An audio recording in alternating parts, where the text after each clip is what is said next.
peeps, this is your girl D coming at you with this sweet, piping hot tea. So sit on down and enjoy the show because Just D's show is raw and uncensored. She's leveled up, I thank God. Straight from the mud, now it's time to get the pie. Right, here's some blood, you can see it in my.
What's up, DzPeepz? This is your girl D coming at you with this sweet, piping hot tea. So sit on down and enjoy the show because Just D's show is raw and uncensored. She's leveled up, I thank God. Straight from the mud, now it's time to get the pie. Right, here's some blood, you can see it in my.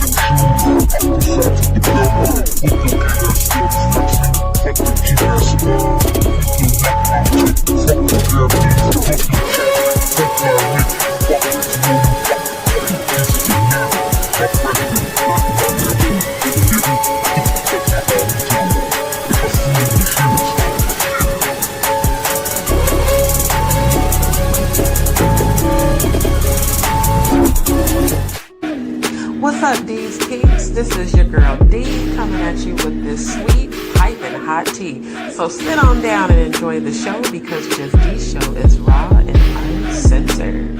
She's leveled up, I thank God. Straight from the mud, now it's time to get the pie. Right, here's some blood, you can see it in my.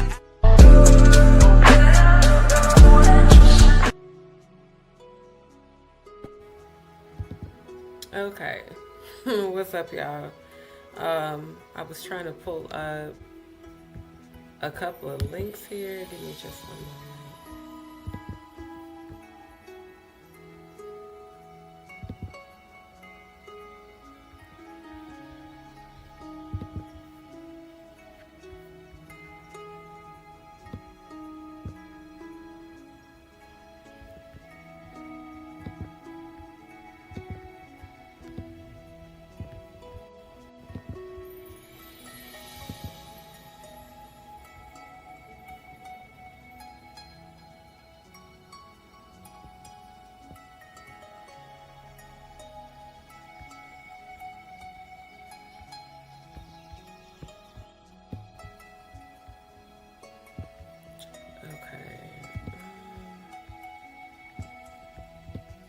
I think that's enough for right now.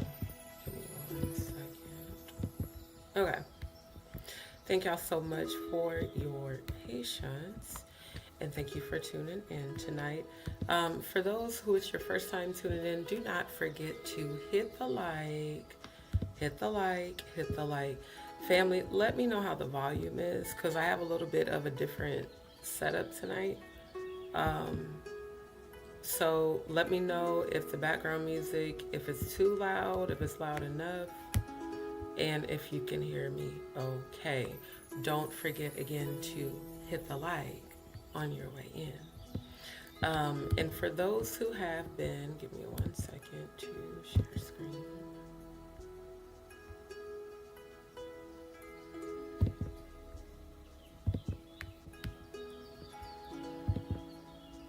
Okay, there we go. Thank you to everybody who has been signing and sharing my Stop YouTube Global Cyberbullying and Gang Stalking petition. Please continue to sign and share. We are getting close to that first 1,000 signatures. So again, thank you to everybody who has been signing the petition. And for those who are not, don't forget to follow me on Rumble. Give me 1 second, actually.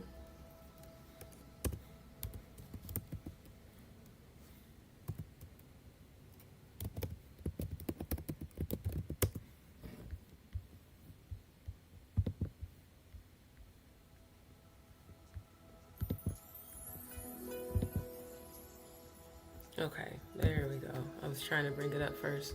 So, for those who have not, do not forget to go and click follow and subscribe on Rumble. If you haven't already, be sure to do that now because the upcoming watch parties are going to be on Rumble and not on YouTube. In fact, I want to start. My only thing about Rumble is I don't like their layout. Like for their live studio, I just don't like it. I don't. There's a lot you can't really do in there, which is why I use the multi-stream software. But I do plan to start doing lives directly from Rumble because I'm not gonna lie to y'all, that platform is growing out of control. Like it's honestly growing, in my opinion, even larger than YouTube, and it's completely uncensored. So you don't have to worry about, people being sensitive and trying to take videos down. Now, it's one thing to report someone's video for, like identity theft, like what they tried to do to me a few months ago. But if we're just reviewing content and on YouTube, they censor so much, it really is just, in my opinion, better to live stream from Rumble. I will have to get used to how they have their whole interface, but at the end of the day, I know that it is a platform I can completely freely speak without having to, because like a lot of people was like, you should get on Patreon. I'm not gonna lie, doing all of that is a lot for getting partial payment. I'm being honest, like it's a whole lot to go through for them to still take a percentage. And so I'm actually developing my own,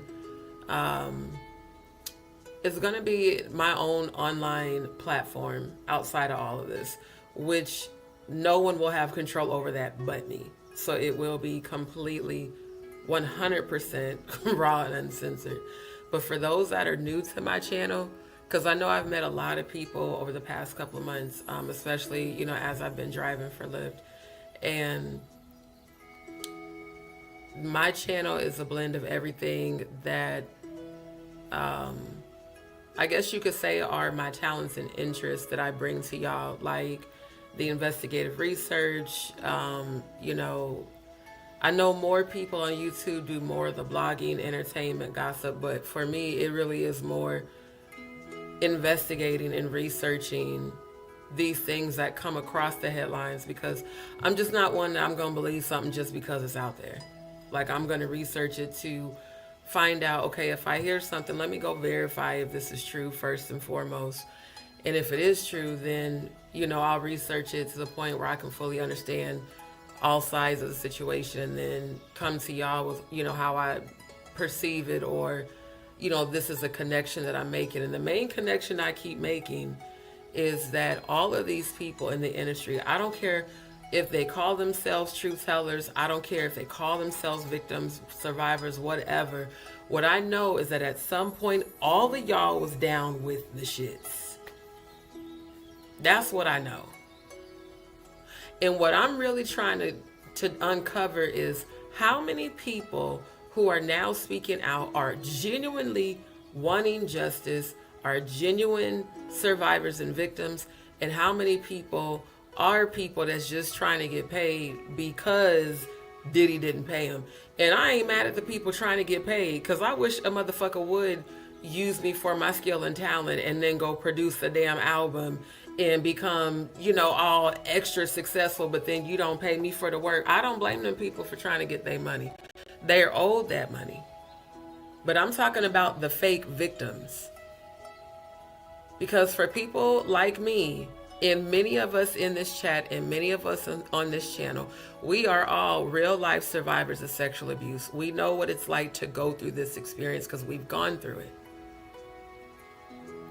So it's not something for people to be playing with just to try to get paid. No, that is fucked up. And I hope anybody who is doing that, that they get caught and that they get their ass locked up, because anybody got time for that. It's real people out here that are still damaged, that are still traumatized. And this channel is a safe place for all survivors of sexual abuse. Just like my philanthropy I'm starting, Forever Freedom, which are facilities to aid in the rehabilitation and healing of survivors of sex trafficking and sexual abuse. Because nobody thinks about the after effects except for those of us who have been through it. Nobody thinks about how you have to deal with the PTSD and the flashbacks and reliving the trauma. The one chick, Capricorn Clark, what irritates me about this documentary, I feel like the women are always viewed as liars, and I don't like that.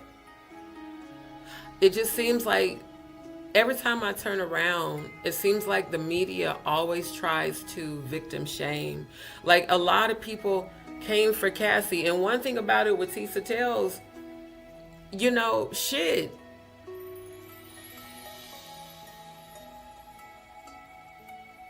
She got to see a lot of things that a lot of these YouTubers that was out there just simply clout chasing didn't.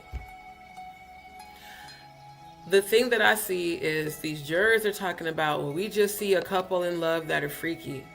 Bruh, it's people that have died in real life connected to this man. That, what was it, City College, where the 9 were killed at a charity basketball game, and that motherfucker got away with that shit. Yeah, he felt invincible after that. I wouldn't be so quick to dismiss what any of these people are saying because they are the people that were closest to him. I would be more inclined to believe his assistant over a blogger. I'd be more inclined to believe his assistant over somebody off a damn social media, TikTok or Instagram. Because at the end of the day, all of us are speculating. Except for the people who were actually around this man.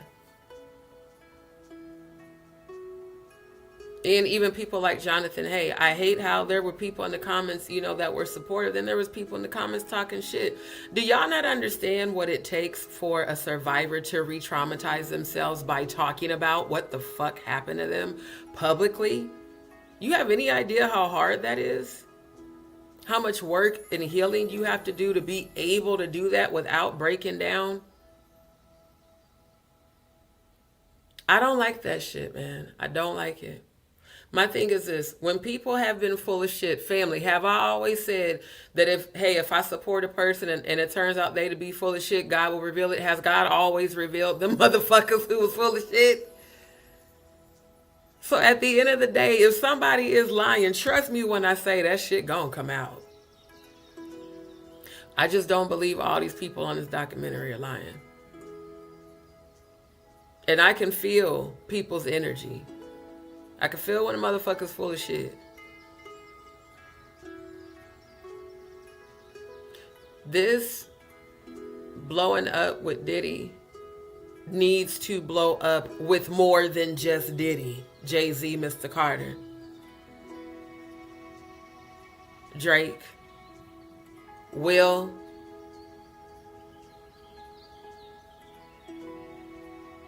Ellen with your That shit, that video where she and Diddy was like, oh girl, you know what we about to do after this. That shit was nasty as hell. It felt exactly like the energy that people have said they allegedly did together. All that Pizzagate shit. I'm so ready for this to be over. I don't even want to have kids. I swear to God, and I want to have my babies. I don't want to bring kids into this type of a world. I promise you I don't. That's the only thing that brings me comfort about my 5 miscarriages is thank God they didn't have to deal with the darkness of this world. See, I know how to handle it because I'm a high vibrational high priestess. I've stared demons in the face and cast them out of people. I'm not afraid of no darkness. But when it comes to bringing children into this world, and there are these disgusting motherfuckers out here that use children for satanic rituals, satanic sexual rituals, I can't wrap my brain around that. Thank God. All of my nieces and nephews, when they were born, I love them, and to this day still do, like they're my children.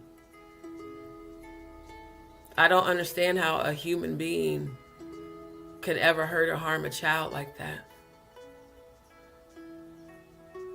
And I don't understand the other parents that cover for it.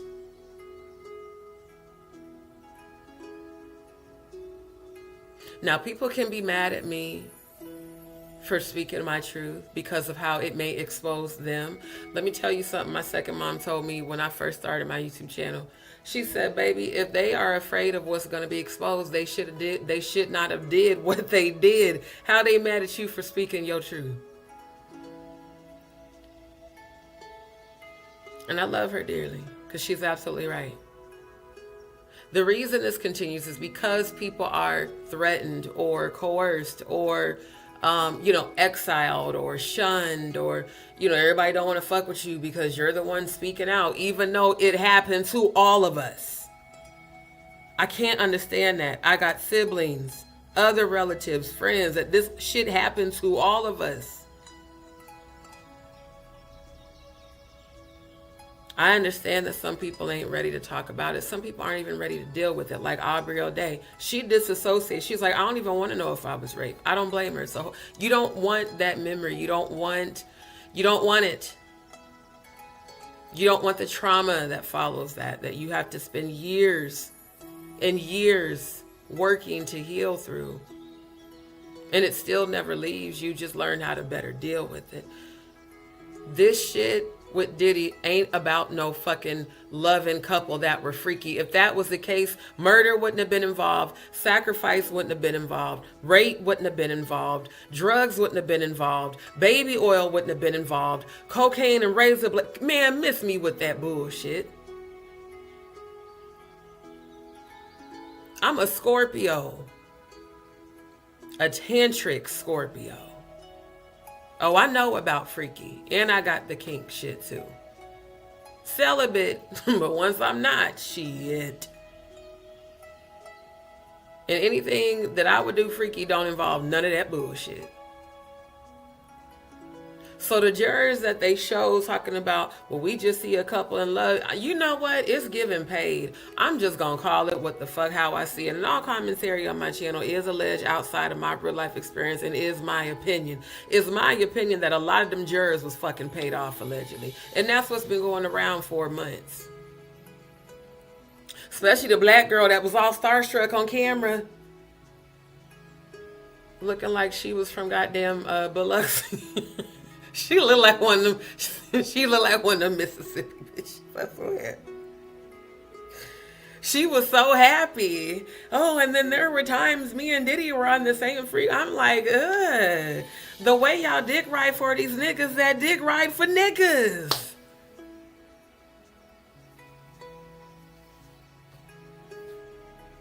You dick riding for niggas that dick ride other niggas. Don't make no sense to me. He like what you like, baby. Calm down and do your job as a juror. Boy, when I tell you this, yeah, they need to do more documentaries like this. I don't care what nobody say. Everybody talking about 50 is petty. Nah. It's too many people, man. It's too many people whose traumas feel the same. It's too many. And Tisa, look, I'm gonna give it to you. These niggas been hating on Tisa in these YouTube streets. Like, damn. Y'all been on some hate. I'm like, for men, y'all been on some like bitch ass shit for real. And you know what sucks is I liked Tough TV News. I did. I got to know him through Stone when Stone was on the channel and shit. And then I remember the video that time me and Jaguar was on panel where she showed me that video that Claudia was allegedly in with the whole Kathy White shit. That's why I started, following him. But I seen part of that video where he had the Pinocchio nose on the thumbnail for Tisa. It's like, why is all of y'all calling Tisa a liar? Now, I will say this is my opinion. Because I used to be on panel with her when I first got on YouTube. Because she would be talking about the Real Housewives. That's how I first started, getting on here now. And it was fun, when we would do our little collaboration lives. And she would make fun of Simon, what do you call him? Lyman Nobody. And I call Portia Horsea. It was a good kiki. What made me fall back from Tisa was she would do tarot readings. Because when I first got on YouTube, I only followed tarot readers and other psychics and spiritualists. Like, I wasn't ever on here for the entertainment news. Other than watching Kempire once in a while, I used to watch DJ Richie Sky once in a while. Watch Jason Lee. That's how I found Storm Monroe, which is how I found Jaguar. And, that was pretty much it for the Oh, and then sometimes I would see Lovely T's content. And she's a good content creator. I like Lovely T. What I didn't understand, and this is no shade to you, Tisa, why the fuck Lovely T wasn't on the documentary? Because she's a veteran on YouTube. Because I noticed they showed a clip of her outside with Tisa. Then they showed Master Splinter fucking Ratchet TV. Y'all know the one that Odell gave me them pictures. He had the rat face that looked like Master Splinter. He was out there looking like child. He was rolling, allegedly. He definitely looked like he was rolling. The way he was screaming at her, I was like, wow. So you really are just gonna be all out, stereotypical, ratchet ass nigga.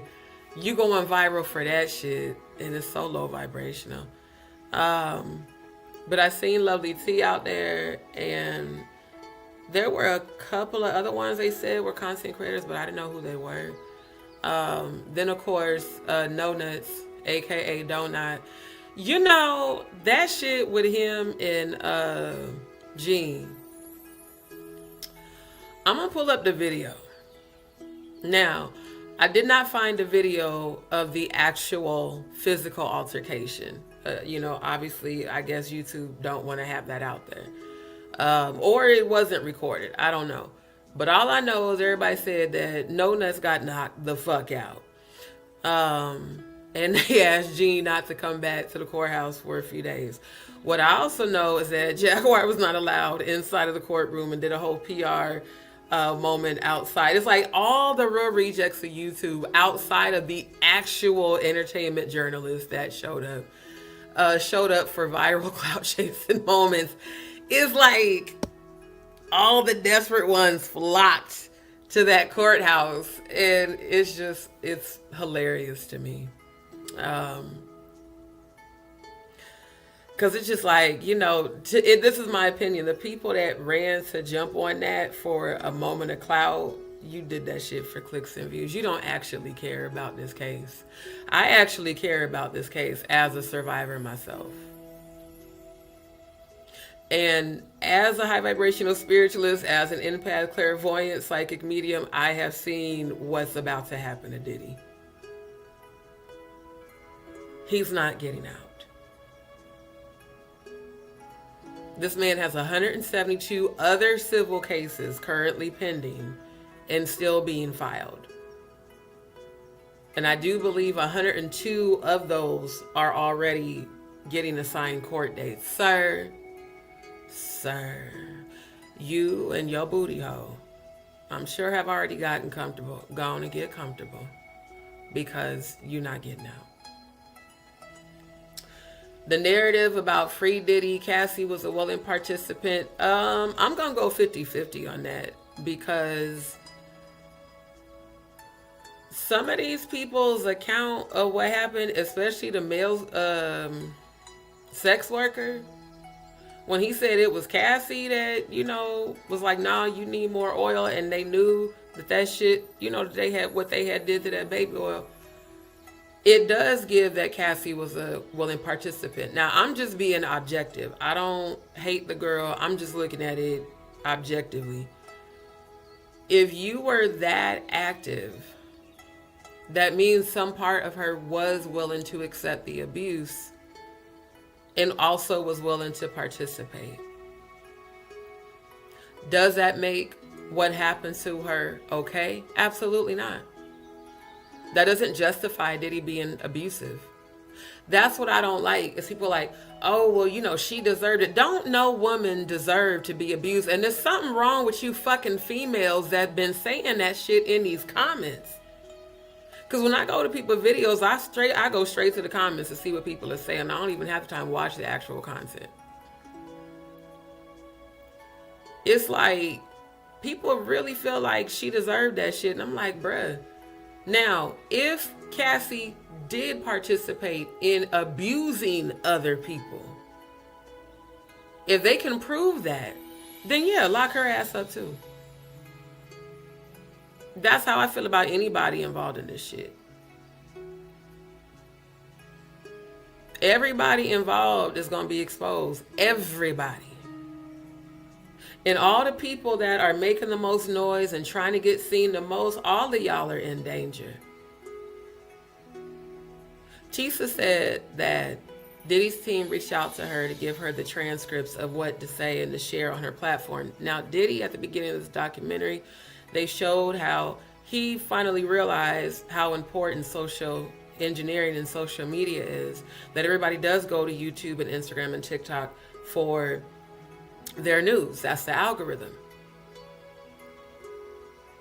And more people are on Instagram because more people wake up and scroll. I know I'm guilty of that shit. Because I go, as soon as I get on Instagram, I see a whole bunch of inspirational shit. And I reshare it and I share it to my story because I know other people need to see it. We've unfortunately been conditioned to that with social media. However, it was so obvious last year, and I said it during my lives, y'all really need to go back and watch all of the lives from 2024. I called all of this shit. I said, bro, he is doing a PR stunt. The minute he did the picture with the BET Awards with Quincy and Justin and Christian and all the kids and his mom and oh, we're one happy family, then they put out the video about him being surrounded with all the kids with the little white girl who been missing. Where the fuck is she at? Don't nobody want to admit that the girl probably got picked up and put in a shipping container like Jaguar told me what happened to me. And like old boy said, bruh, you on live surrounded by kids. That's not a good look when people are accusing you, sir, of allegedly committing allegedly sexual assault on minors. It makes you look like a pedophile because you're surrounding yourself with children. It don't even look right. You single. You been single. Because these women ain't nothing but beards. You don't actually love them.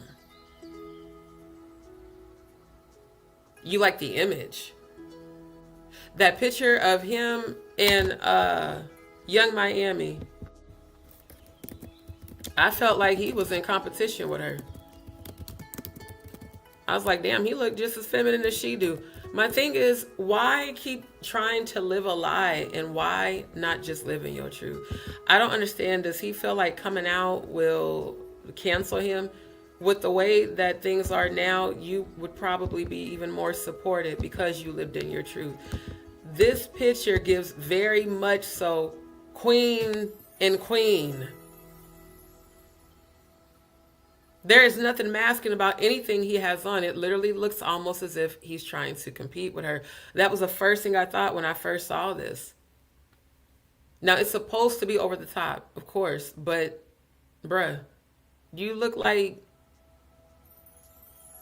the rhinestone cowboy. Like, for real. It's nah. No. The video of him and Big and that love energy that was seen and felt, I just wonder if he's ever going to live in his truth. Now Ray Fudd is running around telling everybody that Diddy took his ass, and when he farts, he shits, and, you know, making a joke out of this and that. It's a lot of people that have been and will be permanently affected by their interactions with this man. What concerns me the most, that makes me feel like the rumors about Young Miami could be true, is how much she is going to great lengths to avoid all connections to him. If you didn't do anything wrong while you were with him, why are you trying to scrub him from your life? See, people don't understand how, like, your actions, that looks real suspect. That really just gives guilty to me. And looking at her eyes, they look just as empty as Kalina's. Kalina on here talking about how when she needed Diddy to speak up for her and be there for her, about trying to, you know, make sure she don't miss out on getting her kids or whatever back. You know, he couldn't be there for her, but then he hit her up and asked her to, you know, speak something positive, the whole PR thing. And that's what Tisa was speaking on. And it's crazy because she spoke on it, but I'm remembering when this shit happened, and that's exactly how it looked. Like, bro, I even said this last year. I said I would be willing to bet that it's going to come out.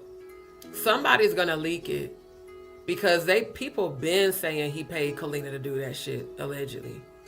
And Kalina definitely looked like she was rolling on film. Like that first episode, that bitch looked like she was tweaking on film.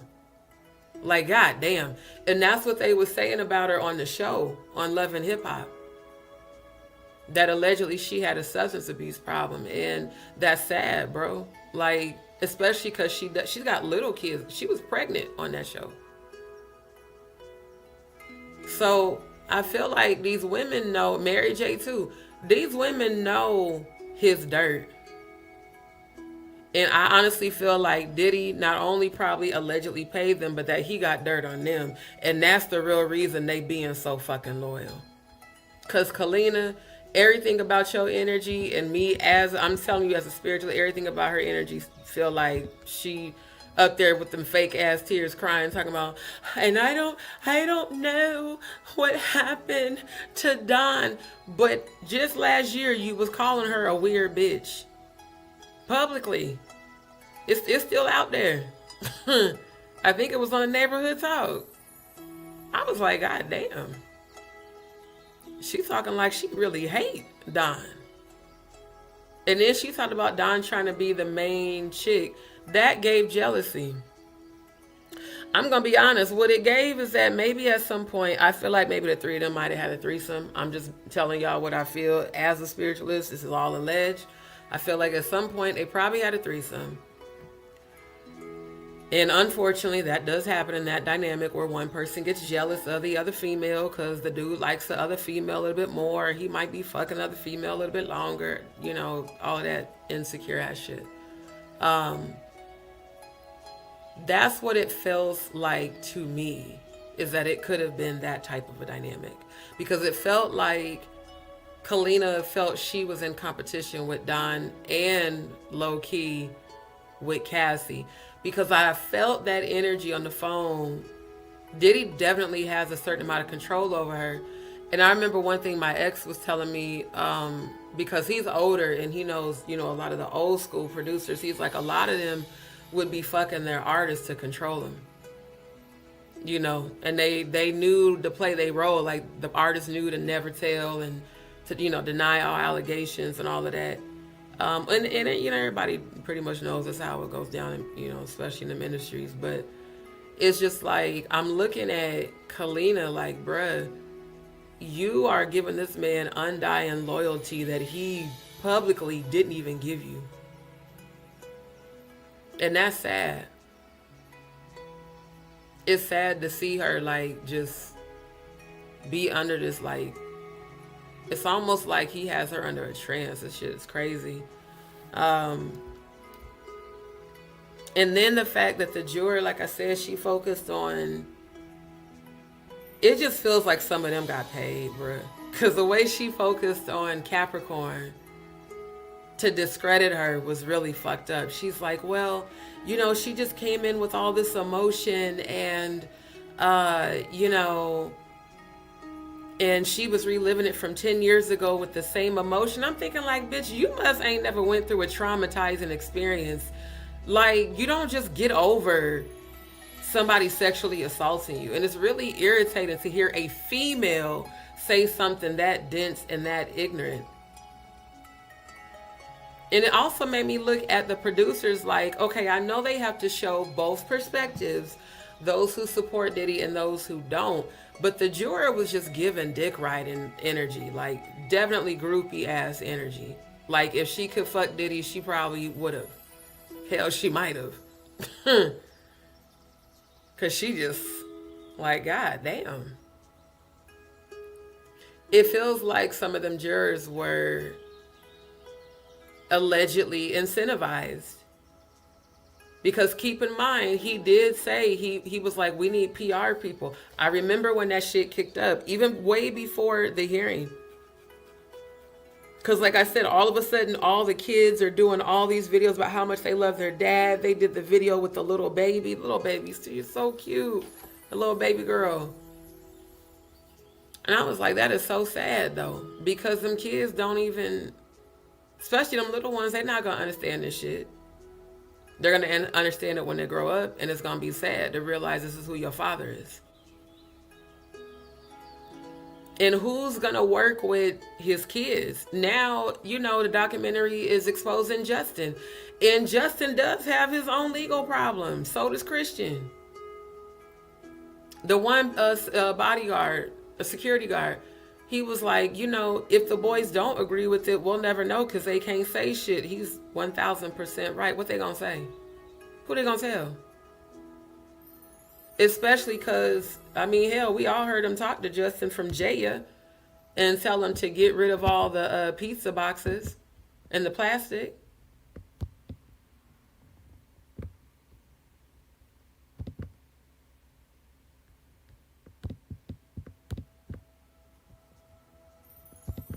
It just seems to me like, I'm going to be real, this is my opinion. I feel like Diddy intentionally, allegedly groomed his sons so that if anything did happen to him, his shit can continue. When Little Rod gave his account of working with Diddy, and he said that, all of a sudden Diddy put on a tape about a white man being penetrated in his ass and telling him this is how you make it in the business, and this is what music really is. Do y'all know I have been hearing that since the 90s about Diddy? Before YouTube ever existed, I was hearing that shit on all them underground documentaries, them underground interviews. Artists that have been blackballed from the industry. The one cat, what was it from Bone Thugs? Was it Crazy Bone? The one that ended up losing his fucking mind. He also said, it's so many people Like what Kirk Burrows said, he was like, people think they see, you know, that shit with Cassie, and they think that it's all of a sudden with Diddy. He was like, Diddy been beating women since 1992. Can you imagine? You've been beating on women for over 30 years and getting away with it? And y'all got the audacity to victim shame and victim blame? Honestly, everything that these motherfuckers who grew up around him have said about him makes sense. The watching of the movies, the 70s movies. We seen the way he kicked the dog shit out of Cassie. It's like, how can any of y'all watch that and still try to defend or say, oh, they don't know, don't nobody deserve that. Nobody deserves that. And any of y'all saying that, there's something definitely wrong with you, and you for real need to go to therapy and heal. Thank you, Cody. Appreciate you, fam. Thank you, my other good brother. Good to see you, Andrew. Appreciate you. Exactly. Exactly. You know, men are at even a higher risk of speaking out, because then, you know, they get judged about their manhood. They get judged about if they're down low and liked it and just speaking out. It's a lot of men that have been sexually abused just like women. Both women and men can be abusive. When it comes to this shit with Diddy, it definitely gives it was an enterprise. People played their positions. And a lot of people played their positions because they wanted to keep their status. They wanted to keep their money. They wanted to keep being able to go to these parties, knowing what was going on. That speaks a lot for the people that told, like Joy Dickerson, when she was like, some of the people she told was like, well, if I help you, I won't be able to get into the parties. If there is rape and sexual abuse going on, why do you want to go to that? See, when I explored the lifestyle, it was just freaky, kinky shit. It wasn't none of that bullshit. So for that to be going on, and for y'all to want to be a part of it, it's something wrong with you. That means you just as fucked up as him. Everybody that went to them parties and enjoyed them, is something wrong with them. Why the fuck you think LeBron James got off the map and now I'm seeing this nigga on commercials and shit? You all on there talking about ain't no party like a Diddy party? Right after, and that was the PR that went out right after the whole live where he's on live with all of his kids and the little white girl kissing her on the cheek and shit. But didn't nobody see nothing wrong with that? Oh, look, he loves kids. Yeah, inappropriately, allegedly. Last time I checked, that's not cute. It's people overlooking the signs. But survivors, we know the signs. I can look at a person and tell that they have been molested or raped. I can feel that as an empath. I feel your trauma.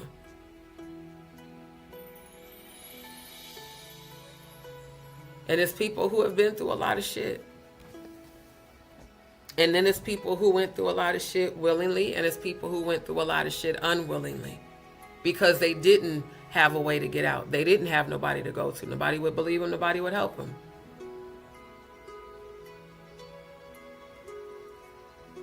That's horrifying. Well, you know what? I gotta just keep taking sexual abuse so I can take care of my family. What the fuck? I love to sing, but I don't love it that much.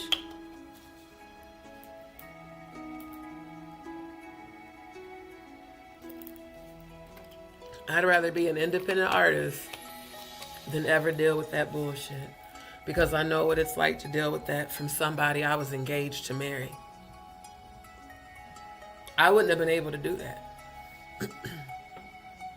Honestly, I think I would have, yeah, I know what I would have did. Because that PTSD, the effects of rape and PTSD and that fight or flight, when you that woman that could not get a motherfucker off you and you finally learn how to fully defend yourself, you gonna do that shit immediately. And it might scare people that try you.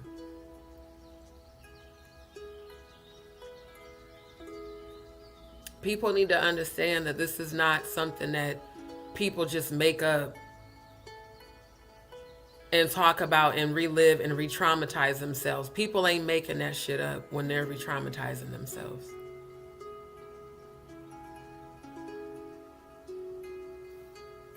So to the people that I see in comments, especially if it's people I know in real life, if I see you making some bullshit ass comment, victim blaming or victim shaming, when I see you in person, I'm not fucking with you. So don't act crazy if at an event I don't speak to you, because I don't fuck with people that side with abusers. I just don't.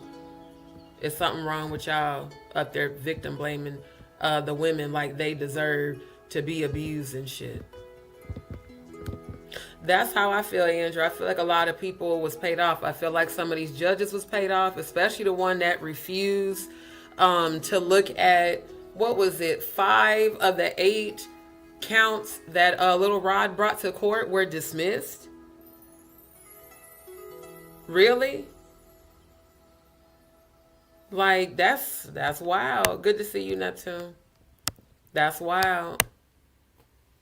And that's what I feel like. I feel like a lot of them people were paid. Now, see, what's been going around about Tisa, and again, all my commentaries allege, what's been going around about Tisa since this all happened was that she allegedly was paid to say the things that she said and to get, close with Gene Deal and, whoopsie whoopty whoop.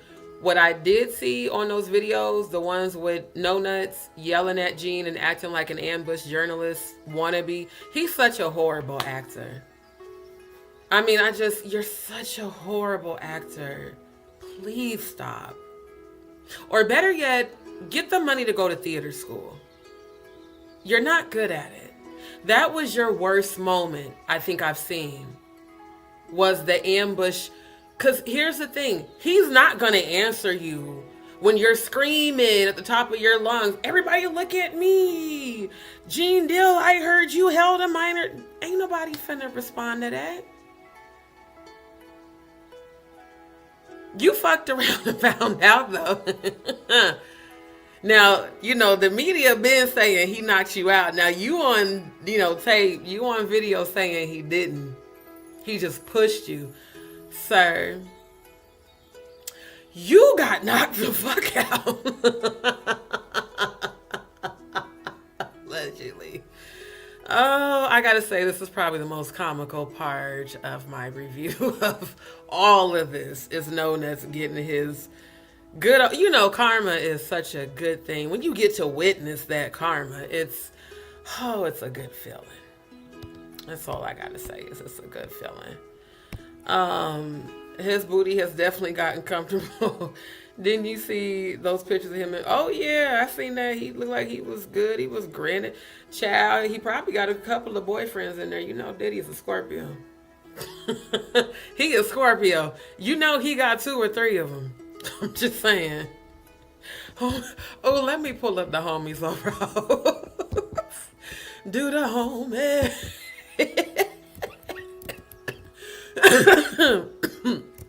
Oh, don't get mad trying to attack my throat chakra. Trust me when I say I already did my cleanses. Y'all ain't about to fuck with me tonight. Oh my God. Yeah, look, let's do both of these for a quick roast. Just a quick little roast, because y'all got me fucked up. Okay, fuck the ads. Let me switch my banner right quick. Let me pause. I wonder why it shows up like that instead of with the theater view. So, all videos that we're reviewing are under the copyright disclaimer for fair use. Also, for those who would like to support the channel, I forgot to say, is you can send your donations to Cash App, which is pinned in the chat. I do not use super chats or super stickers or memberships. This is what it's given, is Homies over hoes all day. Shout out to Cat Williams and the Boondocks. So you see, my dearest Riley, it is this instinctive and burning need to procreate between a man and a bitch that not only keeps the human race going, but also fuels many important industries such as my very own. So what do you think about homies over hoes? Is that something at Denny's? I don't know what that is. Homies over hoes? You know, like, you supposed to put your homie over a hoe. That's how pimps do, right? I don't think homies over hoes is a sentiment that a pimp named Slickback can co-sign, Riley. I mean, don't get me wrong. A pimp named Slickback will put a lot of things over a hoe. Money over a hoe? Always. Brand new gators over a hoe? Absolutely. A turkey sandwich with just tomato? Guaranteed. But homies? Oh no. A pimp named Slickback don't do shit for the homies. Let me reiterate, don't do shit for the homies. Unless the homie wanna walk that stroll and get that money, the homie ain't getting a goddamn thing. And the same goes for brothers, peeps, dudes, fellas, dunnies, comrades, whatever the fuck niggas is calling each other nowadays. Sound like some gay shit to me.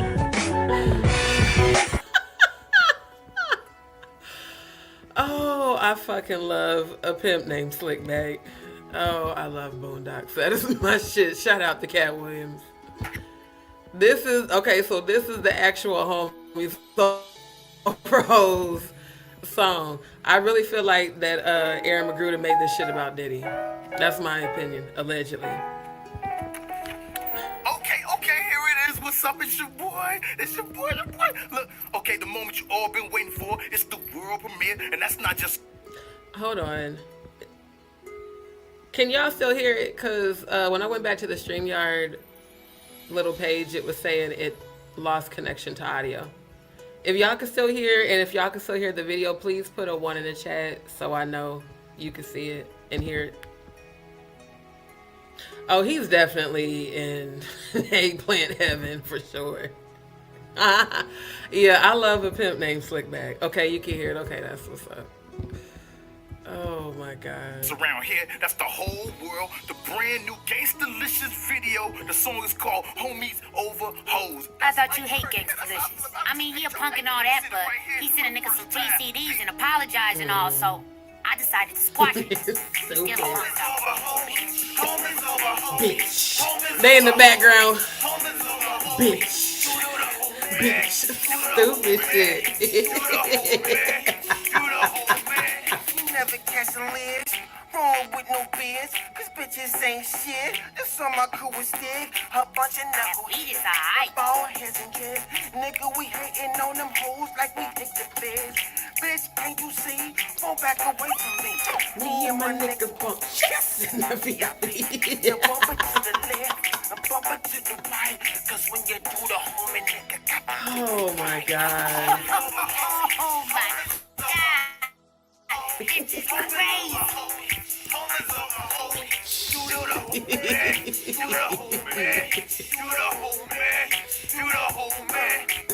bitches be trouble, be having niggas beef. You tricking on that hoe, and your niggas ain't eat. And she pushing your way, spending all your cash. Your homie got shot up while you was in that ass. Homies over homies. Homies over hoes. Homies over hoes. Homies over hoes. Do the homie. Do the homie. Do the homie. Oh man. Hold on. I'm gonna reload it because it, for some reason, it stopped playing the video. I just tackled back over and saw that it was black. I'm like, what the fuck? Why is it Okay, doing that? here it is. What's up? It's your boy. The boy. Look, okay, the moment you all been waiting for. It's the world premiere, and that's not just around here. That's the whole world. The brand new Gangstalicious video. The song is called Homies Over Hoes. I thought you hate Gangstalicious. I mean, he a punk and all that, but he sent a nigga some free CDs and apologized and all, so I decided to squash it. He's still a punk though. Homies over homies. Homies over homies. Homies over homies. Do the homie. Do the homie. Do the homie. Oh my God. Do the homie. You never catching lids, wrong with no beers, cause bitches ain't shit. This on my crew is stick, a bunch of knuckles. He is alright. Ball heads and kids, nigga, we hating on them hoes like we think the biz. Bitch, can't you see? Fall back away from me. Me and my niggas guests in the VIP. Now bump it to the left, and bump it to the right. Cause when you do the homie, nigga got to do it right. Oh my God, this is crazy. Oh my God. You the whole man. You the whole man. Cause bitches be trouble, be having niggas beefing. You tricking on that hoe, and your niggas ain't eating. She pushing your whip, spending all your cash. Your homie got shot up while you was in that ass. Homies over hoes, homies over hoes, homies over hoes, homies over hoes. Do the homie, do the homie, do the homie, do the homie. Oh my God.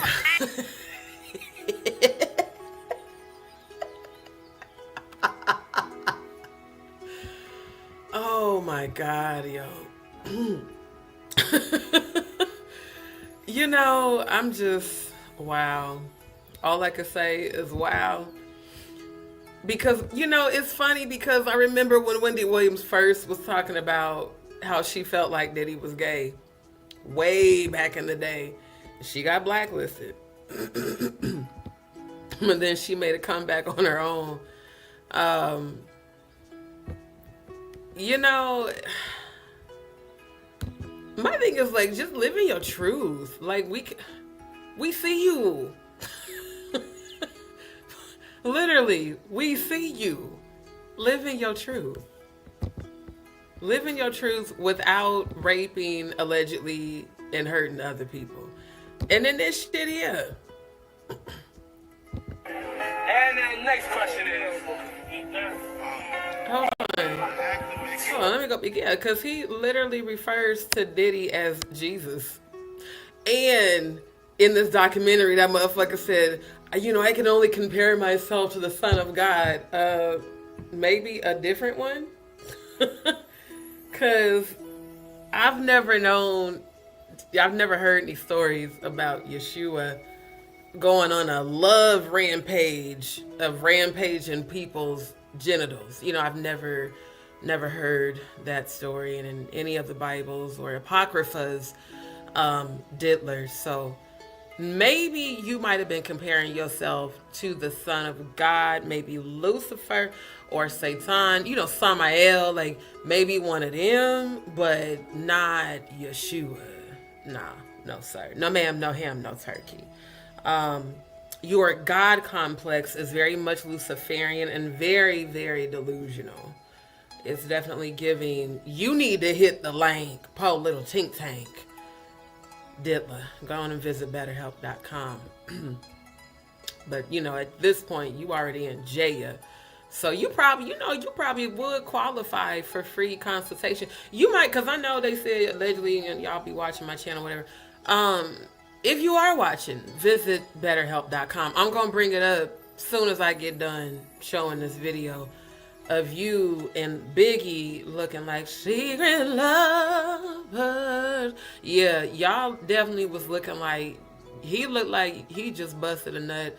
Maybe you might have, you know, shot up his club. I don't know, allegedly, but this is definitely giving love energy in my opinion. I look at him like, I say Jesus. And the next question is...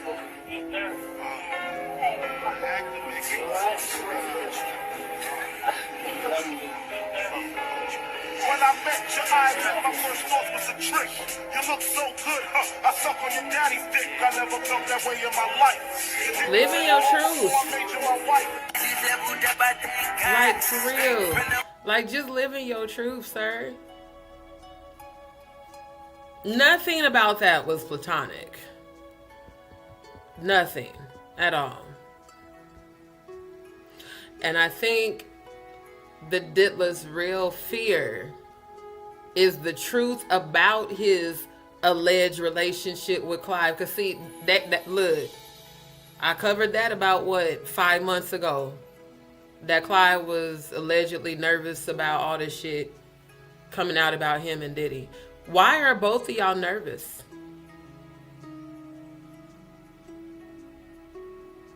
It wasn't nothing going on inappropriate. I showed y'all Angie Stone's gematria. Y'all saw what was in there under Clive Davis. You also saw what was under Trump, and you saw that shit. We saw Labyrinth, we saw Child Sacrifice, we saw a lot of things in her gematria.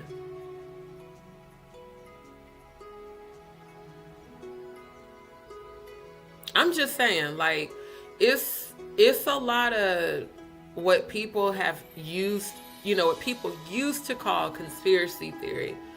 The theories are actually being proven to be true. And once the theory is proven, it is no longer a theory, dumbasses. Now, one thing I've heard a lot of, I won't say consensually because I don't necessarily agree with this. I'll say consistently. What I have consistently heard amongst CCs on and off of YouTube, people have alleged that Tisa Tells was paid to do this PR about Diddy.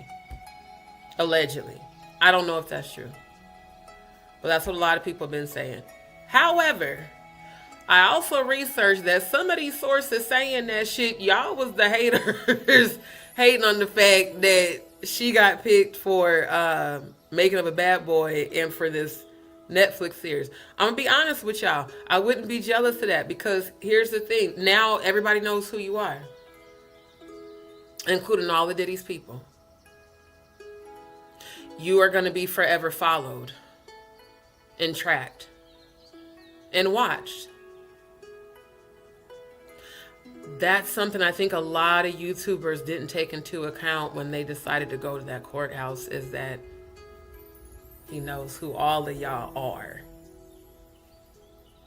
Because he's watching YouTube and Instagram and TikTok to see who's flocking where to hear the news. Because he cares about his image. Hence why he had all his kids doing all these random ass, it was weird as shit. I'm like, why the fuck are all his kids all of a sudden doing all this content? And the boys talking about, let's do music and let's use, your father is in jail for being convicted of prostitution and has over 100 allegations of sexual assault. Accusations from both men and women, and people who are saying that it happened to them when they were minors. Everybody calls Orlando Brown crazy. Orlando is one of the smartest men in Hollywood right now. He knows exactly what to do to get his message across and keep them motherfuckers off of him.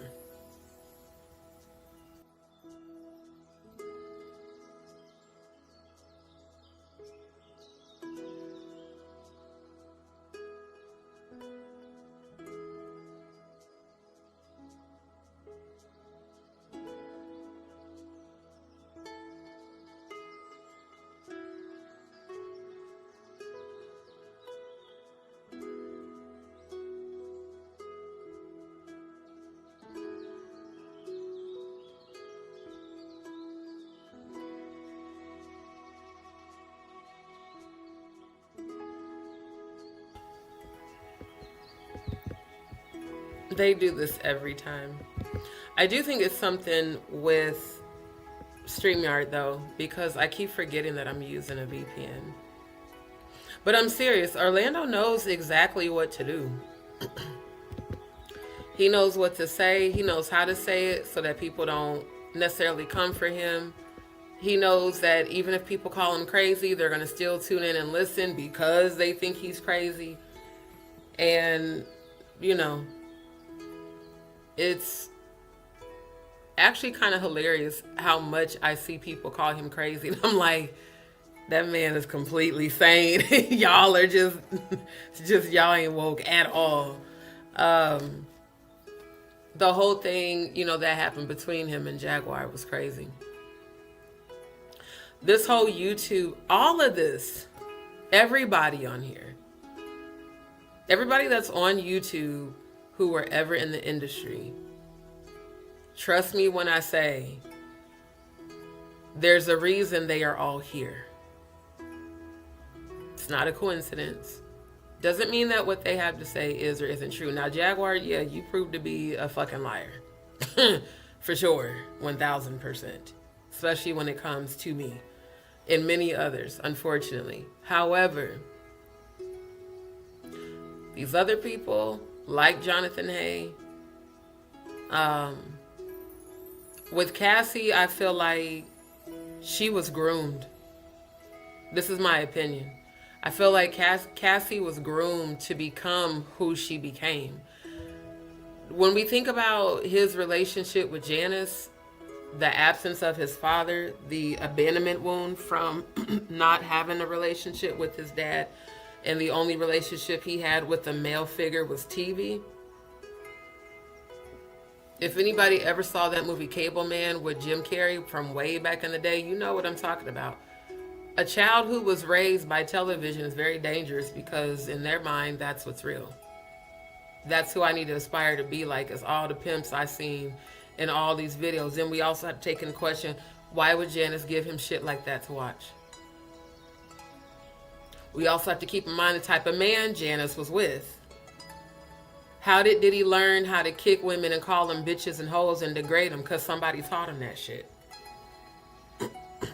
Janice, according to his friends, Janice had parties. She had a stage in her living room. She had a dance floor. Allegedly, there was pimps and hoes there.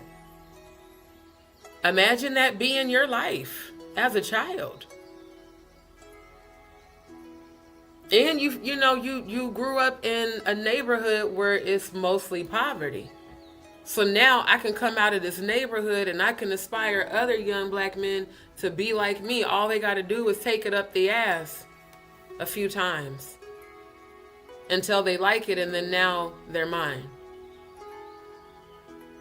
Or take it up the ass and they don't like it, but you're mine.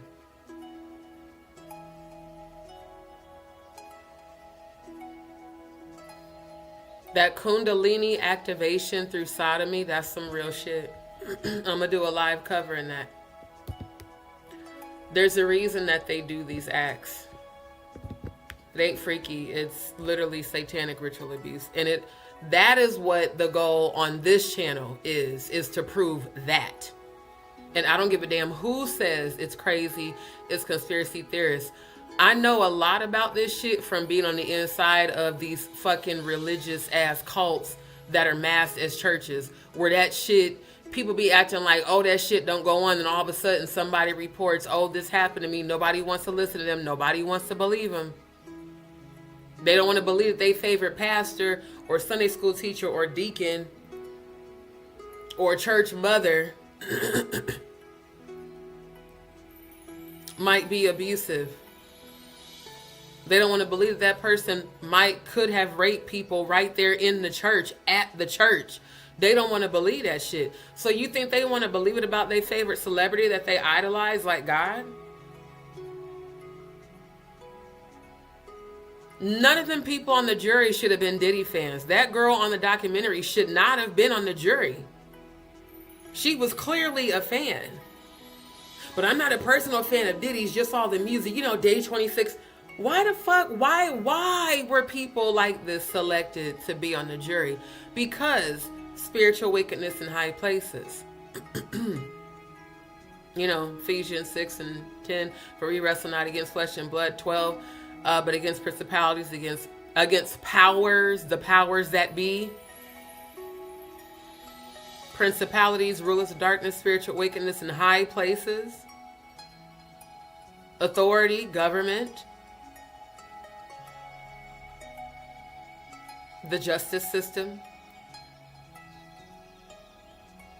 law enforcement, Hollywood, the music industry, the educational system, the presidency,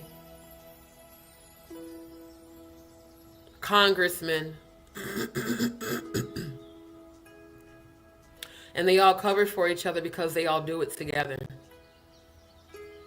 And the goal is to always victim blame those that come forward so that everybody will discredit them and not believe them. That way they can continue to do what they are doing.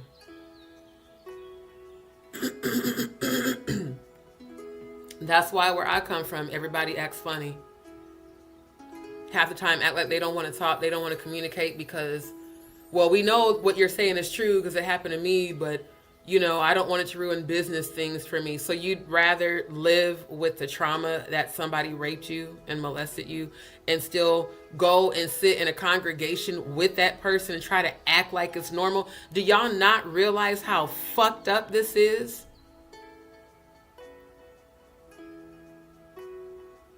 This person rapes you. Oh, but go to church and sit next to them and act like everything is okay. That's what I was told to do by my pastor when my ex-fiance raped me.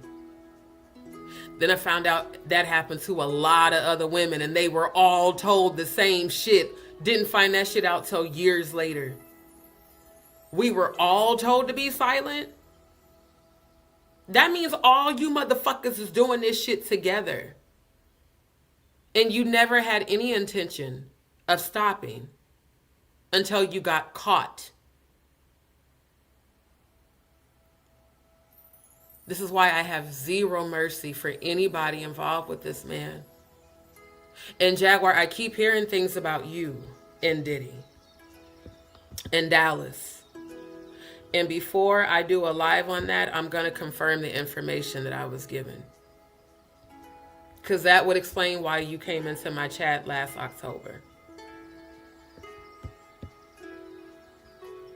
You said, did you see his yearbook photo where he looks super femme with huge hoop earrings and his hobbies say babysitting, Pride Club, and theater?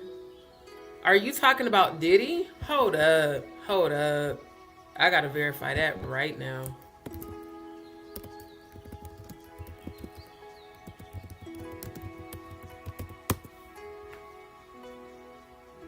Hold up.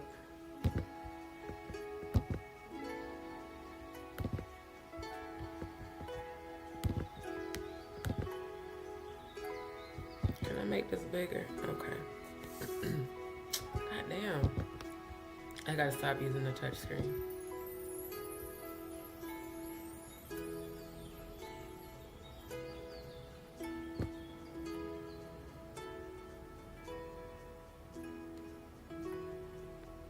Okay, that's the only one I see there.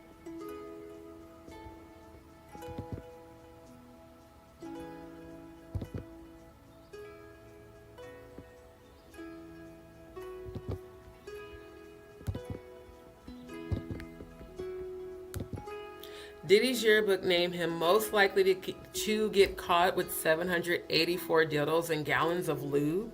What? What? No, I'm not fucking allowing ads.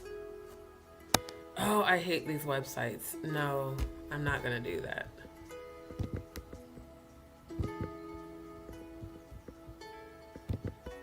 I would not be surprised if that was true. See, this is a picture they used in the documentary.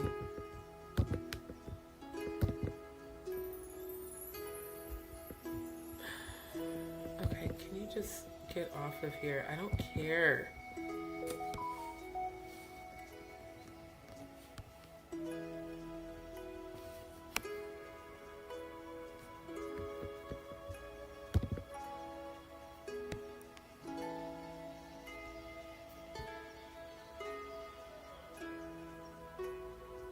Okay, is this it? Hold up. Can I make this bigger? Open image in a new tab.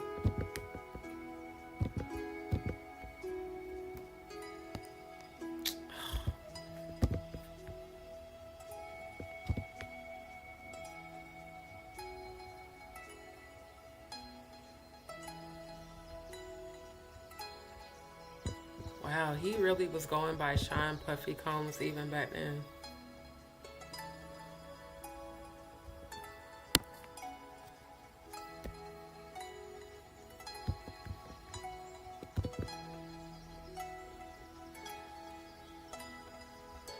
Hold on.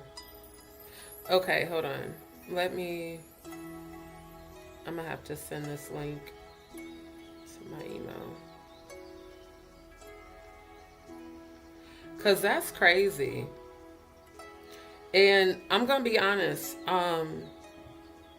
young men looking to babysit never sat right with me. Oh, This don't even look like a real picture. This looks like it was AI.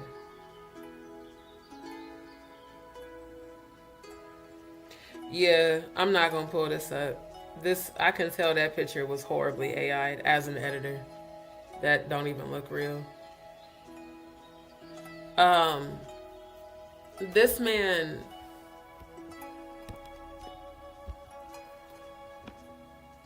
I really feel like Diddy is like a real life version of the cable guy.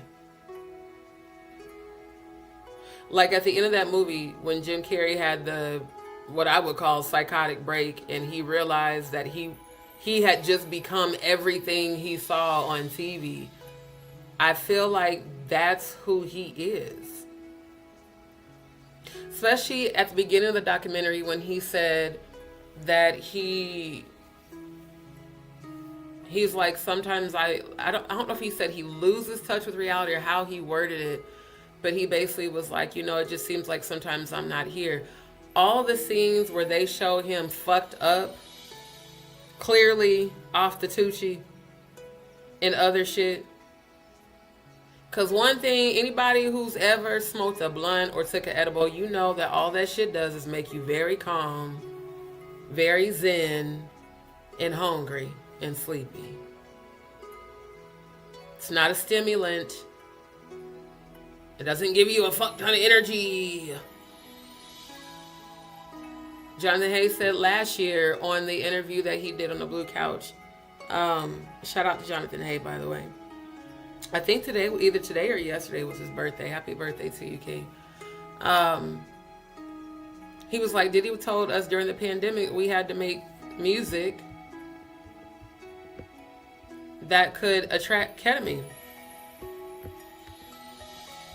It's got to be ketamine. It's the pandemic. People are already fucking depressed. Why are you trying to destroy their fucking lives while they're already inside? I mean, I feel like this man has been set to present a persona like he's God or some savior, but deep down, I really believe he is a monster. And I believe that this monster was created by the woman that raised him. The shit was, Stout was crazy too. The man was pummeled, sues Diddy, settles out of court for $500,000 and dismisses the case. All of this shit. I'm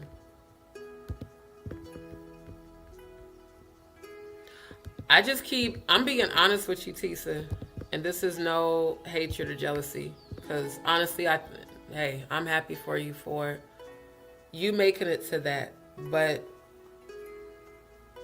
don't be surprised when mysterious people start popping up around you. And I'm saying that because you rejected Diddy, and he is an unhealed Scorpio. And unhealed Scorpios are very vengeful. When Capricorn said Diddy was really good at, being hateful, he was really good at revenge. Oh yeah, he's the lowest version, the most low vibrational version of a Scorpio. So all the very negative, like stereotypical things you hear, that's that motherfucker.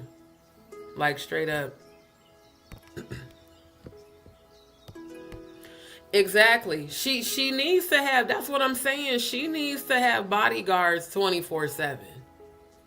Cause I guarantee you this nigga know where you stay. That's all I'm saying. See, y'all don't take into account, if somebody like him is paying you attention, that's not really a good thing.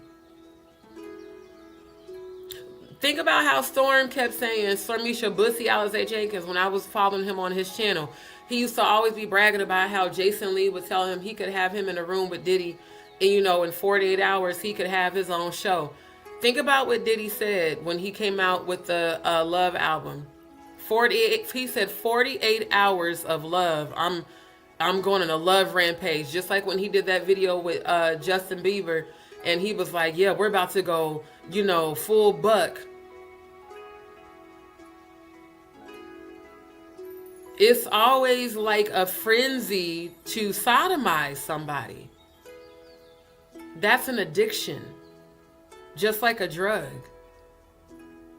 You feel empowered by holding people down, like he said on Drink Champs.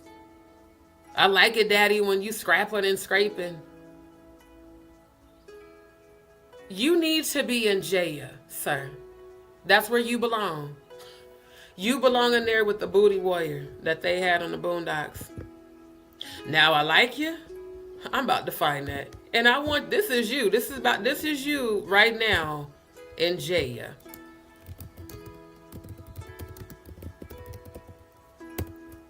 I guarantee you this is this motherfucker in jail. Like, for real. Yeah, Fleece Johnson. That's his fucking name. Even though the Boondocks did an episode, this is a real person. Like, a real life prisoner who brags about picking men to rape in jail. Like, you right where you need to be. That's the best place for your ass to be. Straight up. I don't know why you trying to get out.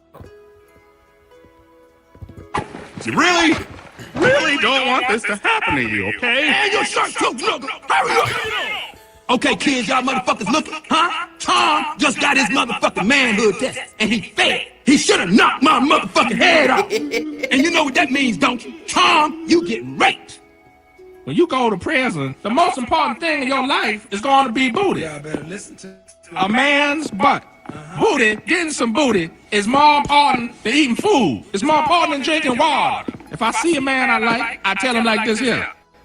I like you, and I want you. Okay, we can do this the easy way, or we can do it the hard way. The choice is yours. What's it gonna be? These niggas ad-libbing. What you want, Tom? Stupid. But no, that part in this episode is actually what Fleece Johnson said on that episode of To Catch a Predator. Like, that's him talking for real. That's not a character playing his voice. This man goes around just doing whatever the fuck he want to do because he know he ain't never getting out. He don't care. And the voted most likely to the yearbook students voted Diddy to be most likely to get caught. Oh, yeah. Yeah.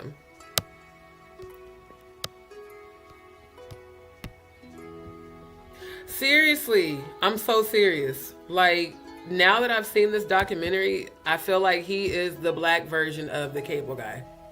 The real life cable guy that watched all these 1970 pimps beat all these women and call them hoes and degrade them and all this degradation, learned how to be a sadist, felt empowered from it, and feeds off of that. And I told y'all that demons exploit vulnerabilities and that rape, the act of rape, is a demon. That's exactly what I feel is going on with him, allegedly. Special K is a destroyer of the heart. It's worse than speed. I used to be addicted to both, and now I have permanent heart problems. Those are not the substances to fuck with. I think that is also what he named his youngest, I do believe. Yeah, he named the youngest baby Love, the little cute one. She's so doggone cute with her little curly hair. I'm just like, and I think about that. Innocent little babies. They're just innocent kids. They have no idea what they're being born into.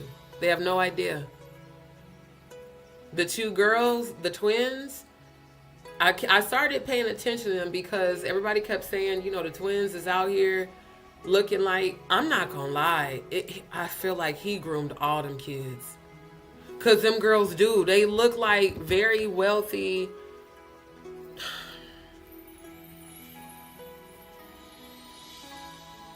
It looks like he groomed them to use their bodies to make money. I'm just being honest. The energy I feel in all of that is, it's actually really sad. And the fact, like I said, with Little Rod's account of the G-Man, the dude that got shot or whatever, he said it was Diddy and Justin. Can you imagine how much shit Diddy has probably done with his own son? And the fact that all of them were at the Dirty Money party. Like, why the fuck do you have your sons at this type of party? Like, it's just like his bodyguard said, not Gene Deal, it's the other one, the Rogers dude that was on the documentary. He was like, man, you didn't raise them to be better than you. You raised them to be exactly like you. And I believe both of them got cases right now.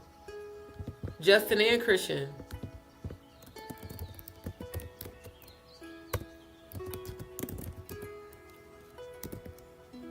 Because I thought they both were accused of alleged sexual abuse, if I'm not mistaken. So it's like, you're not even giving your kids a chance. Yeah. Yep. Justin Combs. He's facing allegations of orchestrating gang rape. Woman claims she was drugged and assaulted by 3 naked men. It's the same shit. It's the same exact shit.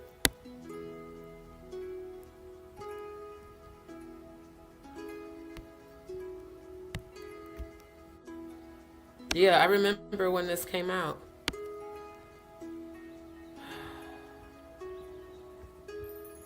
Can y'all really just... I'm not disabling the ad blocker. Thank you.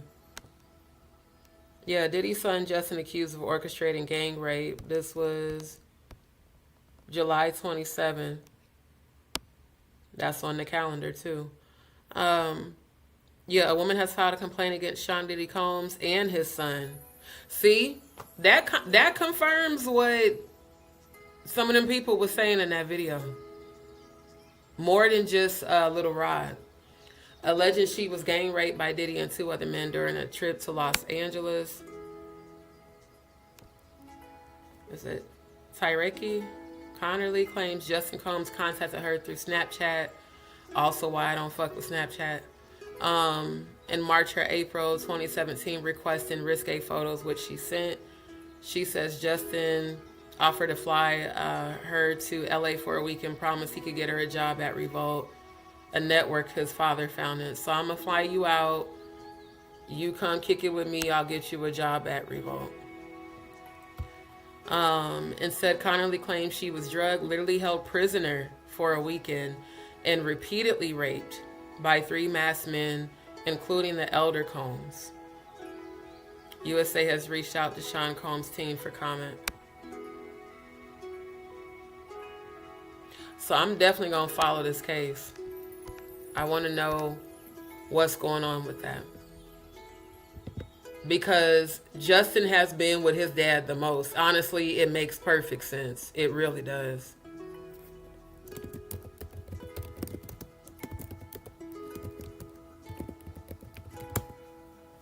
And it's like, what are the girls gonna do? Your daddy ain't getting out of jail. Look like your brothers is going to jail. Like,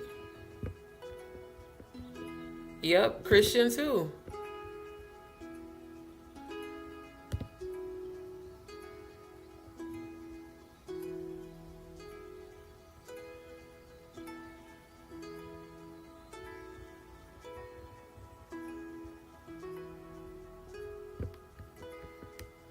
This is crazy. The proof is in the pudding. I mean, how are people gonna say these people in the documentary is lying when this shit is happening in real time? Yeah, Christian accused of sexually assaulting a woman on a yacht during a family holiday. That's disgusting. Grace O'Marcarke, I guess that's how you say it, says Christian Combs physically and sexually assaulted her, according to a lawsuit filed in a civil court in LA on Thursday.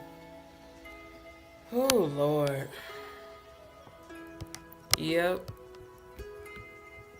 You know what's crazy, Diddy, is your sons is gonna get locked up just like your ass.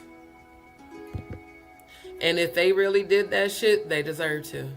They deserve to. Your whole legacy deserves to fall. And I told y'all about that last year. I told y'all Babylon was falling. I told y'all London Bridge was falling. All of this shit is God exposing it. Yeah, I did hear that. I heard that was also part of why Diddy had beef with Pac. Because, you know, he didn't get picked for that. That's gross. Especially your own fucking daughters. That's what I mean. Like, it just seemed like, I feel like this, and again, this is my opinion, all alleged. I feel like Janice groomed him and he groomed his kids.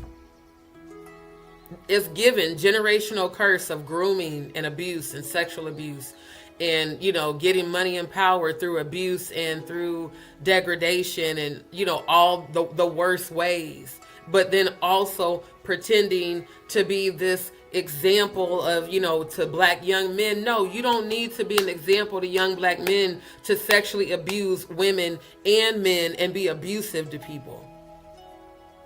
You're not a king. You're common.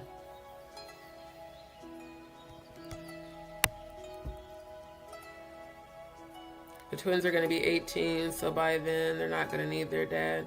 Oh, trust me, they're going to need him. Because what skill set do they have? Now, they can model, but I'm saying they're not artists. What talents do they have that can gain them wealth? Because with their father going down, while there's going to be people that are going to support them, a lot of places don't want to, like, think about all the brands that have disconnected and parted ways from Diddy professionally. Who's going to hire his kids? Who are they going to work for? And the daughters, all they can be are models or possibly escorts. What else can they do? They for damn sure ain't finna have their brothers. Because their brother's finna be in jail. Even if they get something dismissed, one of them's gonna stick and y'all asses is getting locked up. Because here's the thing. These people who have gotten away with sexual abuse all these years, you finna pay for that shit.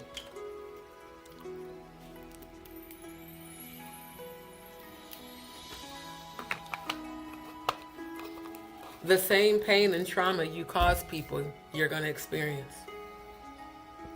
The very same thing. And I guarantee you, Justin pretty ass, shit. Your ass definitely don't want to go to jail. Not unless you like it up the ass. Now, if you a dude that likes it up the ass, you might like jail, like your daddy in there, you know, living his best life apparently.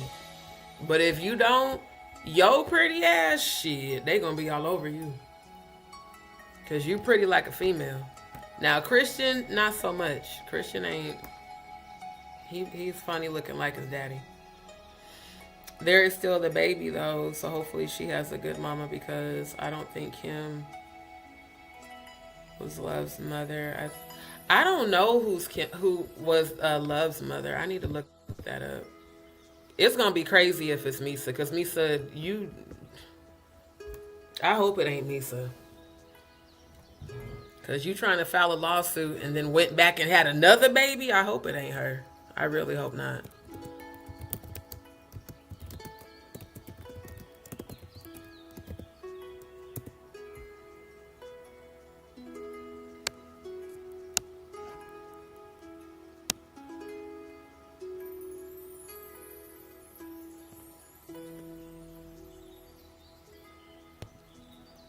Let me see.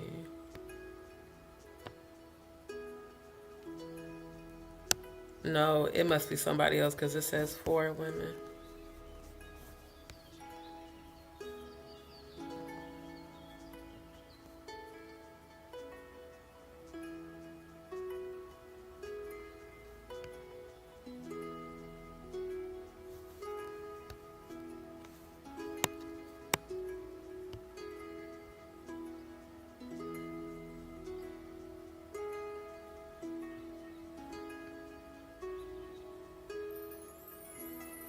Wow, I didn't even know that. They said he welcomed a daughter with Chapman while Kim was pregnant with their twin girls. So he got both of them pregnant at the same time.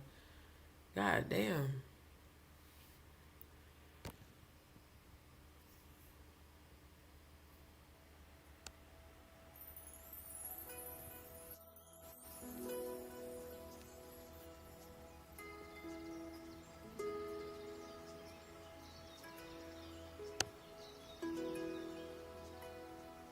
No, so Love's mother is Dana Tran.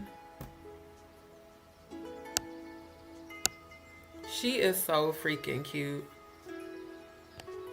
Like, I kind of wonder if that's what my daughter might look like a little bit. She looks, the mom looks super young. How old is she? She looks really young.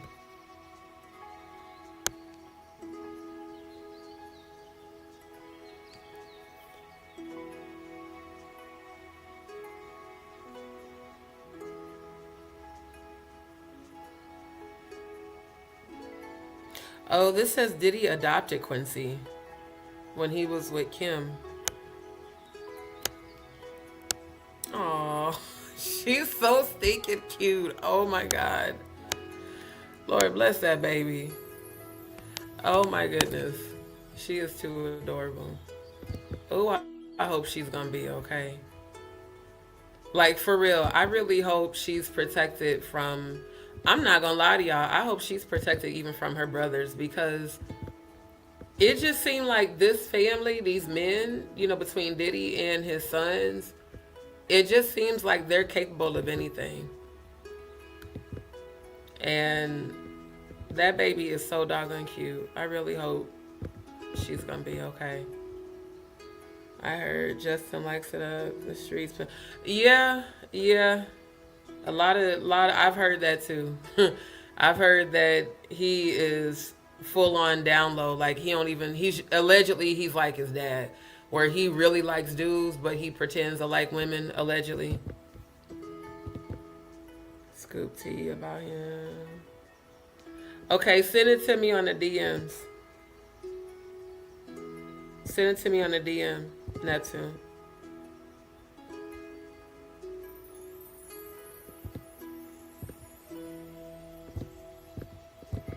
Hey, Riri. Good to see you, love.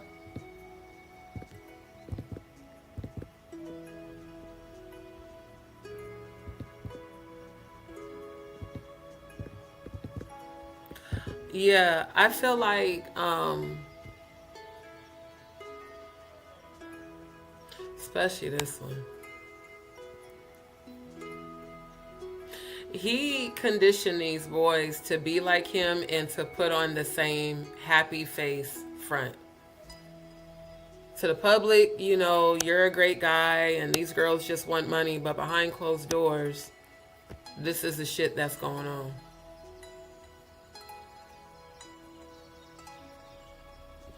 And the lawyers are always saying, oh, it's a lie, it's salacious, oh, he's just freaky. No.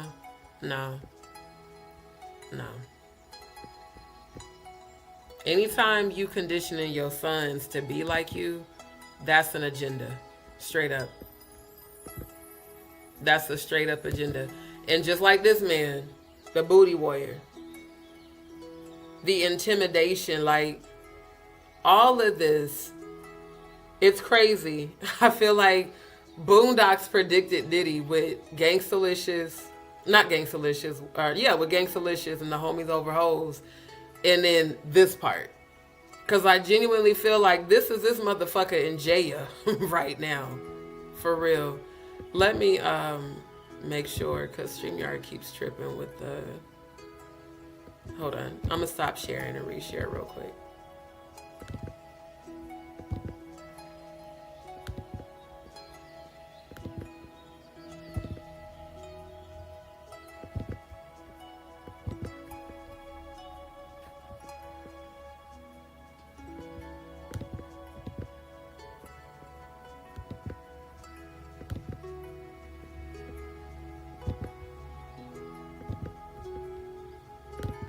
Okay, there we go. Because it keeps for some reason I had it up there like twice. I asked you a question, Tom. I don't want to answer. Excuse me, I didn't hear you, Tom. I said I don't want to answer. I don't want to do this anymore. Sound like to me you wanted the hard way. Calm down. Now we taking over the prison, so back up. You know what's crazy about this is me noticing that the booty warrior dude has a shank in his hand. I told y'all in my premonition of Diddy's death, that's what I saw. And what's even more crazy is the color of the shank in my premonition was red. It was like an orangish red, and it was a group of dudes cornered him that he thinks is like his friends or whatever. This is what I seen in my premonition. And all of a sudden they surround him and hold him down like he held down other people and shank him, and then, you know, that's what I saw. It's very vivid. And I saw it more than once. Yeah, he's constantly being sued. Like, he's constantly being sued. I think the count, let me see, what is the current count on his cases?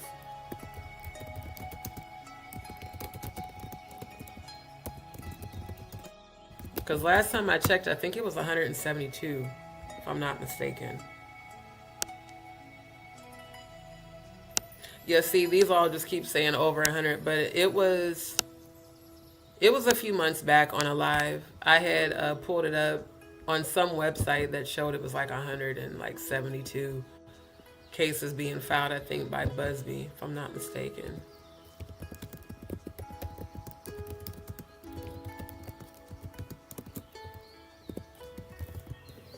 Something about Busby don't feel right. He feels dirty.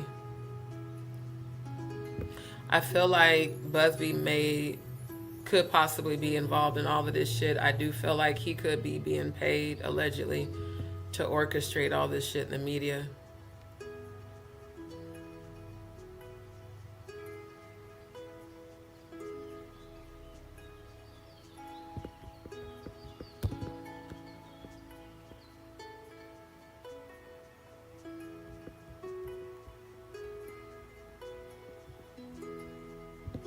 Yeah, all I keep seeing is just over 100 cases.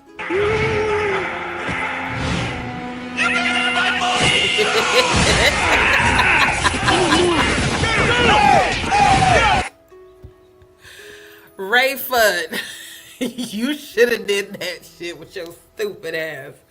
Talking about Diddy took my ass. Oh my God. This man, I swear, Ray J will do anything for attention. For real. That boy will do anything for attention. It's bad enough you just got arrested on Thanksgiving for pulling out a gun on your wife in front of your kids. Now you all over Instagram and TikTok talking about Diddy took my ass just so you could have another viral moment. And again, these be the men, all these women be on Love and Hip Hop crying over. I wish I would cry over a nigga that likes the same thing I do. We both like dick. I'm not crying over that. Stupid as hell.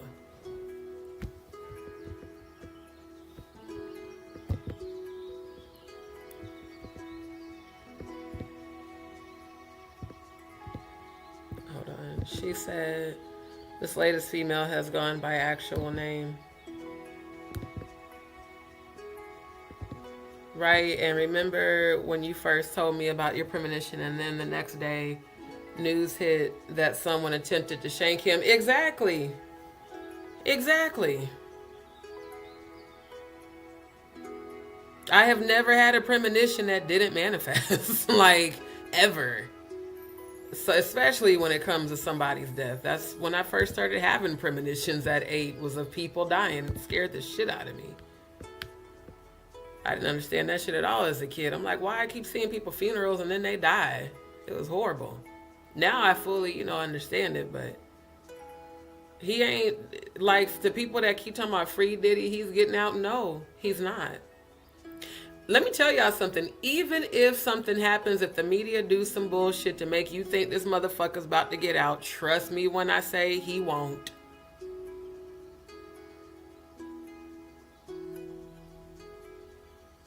There is a scale with balances that I saw.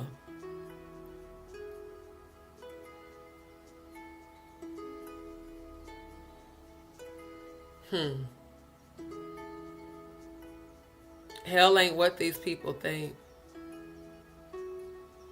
It's not no everlasting party. It is everlasting torment. And sir, you are going to be raped for all eternity. You're going to be shot for all eternity. Everything you did is going to happen to you for all eternity. You're not getting away with anything you did. Neither is the rest of y'all. Russell Simmons, your ass about to get locked up too. Because you about to be forced to come back to the United States. You about to go to jail. Ellen, your ass is going to jail. Oprah, your ass is going to jail. Tyler Perry, your ass is going to jail. All you motherfucking gatekeepers of this shit are going to fucking jail. One way or the other. Whether physically or spiritually, y'all asses is getting locked up. Divine karmic justice is being dealt. God is not playing with y'all. Because y'all been... See, people keep thinking blasphemy is saying like, God damn it and shit. No, that's just a curse word and expression. Blasphemy is when you know you worship Lucifer and Satan and Baphomet and all these other gods, and then you get up here in front of people in the media and pretend like you're godly or you're this or you're that, knowing damn well you don't align with that frequency at all. This man got away with 9 people being killed at a fucking charity basketball event. And said himself, and that's what made me famous, this tragedy. And said it with zero remorse. On the documentary. That's what made me famous. That's what everybody else close to him said too.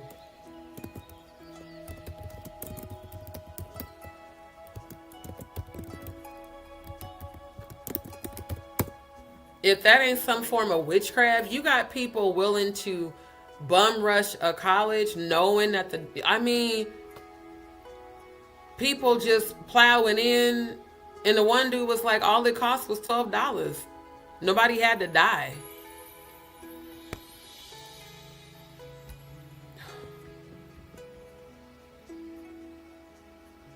$5,000 people attempted to enter the gym and it only had a capacity of 2,730. 29 people injured, 9 died.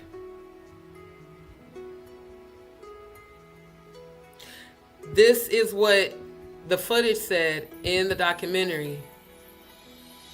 That's the reason he never put anything in his name.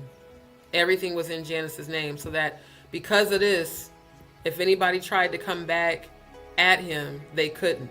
Because he doesn't have any assets in his name. And let's be real, Diddy's not attractive by any means. And I hate to say it, you're a, private school kid. You didn't, like, you know what I'm saying? Yeah, your mom was in the hood, but she put you in a private school. You can't take a private school kid to the north side of Omaha and they survive. And that's Omaha. You talking about Brooklyn? Looking like that? Of course, he probably felt like he had to be grabbing them mancos and letting niggas fuck him in the ass and shit. Of course, he probably thought he had to suck some dick to get famous. You're not attractive. You're not a good rapper. You've never been a good rapper. Ever. Ever. All of your music has always been garbage. I don't like any of your songs.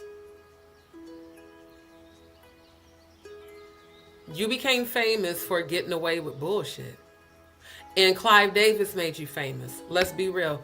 Yes, Andre Harrell started his career, but it was his alignment with Clive that blew up his career. Because Andre fired him after the City College Stampede and, you know, him getting arrogant. And nigga, why is your mouth always hung open? Like, I know it's a joke, but it's for real. This nigga's mouth is always open like he's ready to receive a dick in his mouth. Like, close your fucking mouth. Shit. Mouth always fucking open. Yeah. Diddy helped promote and organize a celebrity charity basketball game at the City College of New York in 1991 with Heavy D, who is also now dead, who allegedly was also threatening to expose shit about this nigga, allegedly. And I'm going to be doing a live on that too, between Heavy D and Albie Shore. Hundreds of people then crowded into a staircase, which ultimately caused 9 people to die. Let me show y'all something.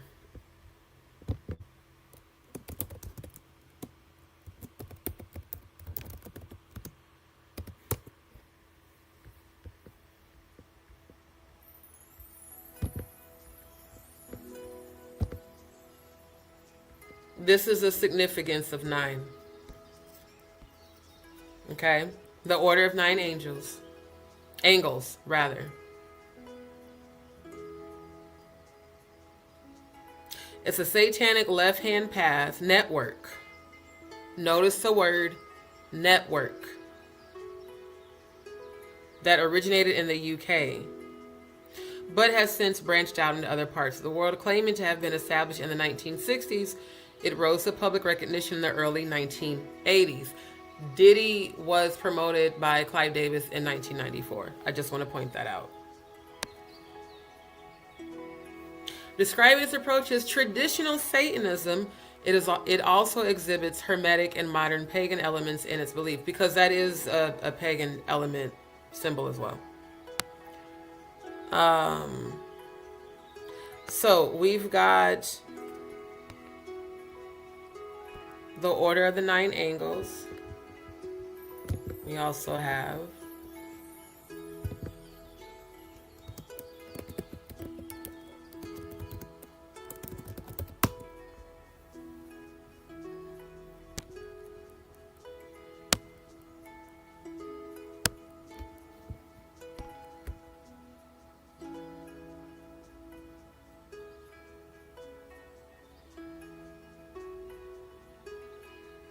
the Black Book of Satan, Order of the 9 Angles.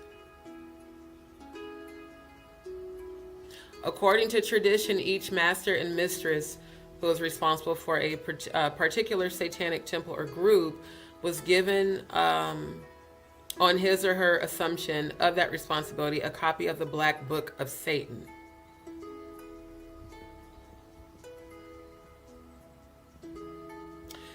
Can we maybe start to understand why the number 9 was repeated 3 times? Why the number 9 was relevant in the City College Stampede? Why the number 9 was relevant in Travis Barker's Astroworld accident? Why the number 9 was relevant at the Stampede at Beyonce's concert? Now we might understand why. Kimura is corrupt because I used to be a huge baby fat. Oh my God, me too. I used to have baby fat. Yep. Yeah, she's also going to jail too. It ain't just Russell. She's getting locked up too. For her alleged, people are saying now she allegedly was a part of the satanic rituals and that she allegedly participated and knew about girls being molested, even allegedly some of their own children. Now, this is all alleged. I'm going to continue. I've seen quite a few articles about this, but I'm going to get all the deets before I do the live on it. When do you think Oprah is going to jail, or better, when do you see Oprah? I really believe Oprah's going to be locked up by 2028, if not before. 2028 at the latest. Yeah, no, the college thing, it wasn't oversold. It was over promoted and under secured. That was the issue. Like, Diddy overly promoted it. I'm not gonna hold y'all. I feel like that whole shit was orchestrated by this motherfucker. I do. Cause yeah, he promoted and organized it, but I think common sense. You're a promoter. You promote events. Part of your job is making sure that the venue is set, making sure that everything's set up, that there is enough seating, making sure that you cut ticket sales off once you've reached capacity, even before you've reached capacity. And if people try to come in, you have more than enough security to keep the people out. The thing that Gene Deal said was that Diddy knew that there wasn't, like, basically he skimmed on the security intentionally because he didn't want to spend the money, allegedly. Sounds like a setup to me. Sounds like a sacrifice. Because if you knew niggas in the hood was finna do that shit, you should have been prepared for it. The events I've gone to out here in Houston with Flip, shout out to the Freestyle King, by the way, shout out to Clover G Records, and shout out to Up Above Entertainment. The events where he performs, there's always more than enough security. When you are an artist and you know what I'm saying, you're finna be in certain environments, common sense is secure yourself and the environment. The performances where there's ticket sales, shout out to Loud Music. Even when I've gone to their events, there's always, there's always people. There's always security, making sure motherfuckers ain't coming in that ain't got tickets. So you mean to tell me the gym could only hold 2730, but y'all let 5,000 motherfuckers in? They didn't beat down the door. Y'all let them niggas in. And you knew that shit was gonna happen. That's why it's giving sacrifice to me, in my opinion, allegedly. It was a setup by the very person that promoted and organized it. If you're a promoter and an organizer, this could have been prevented. That don't make no sense, other than it was intentional, allegedly.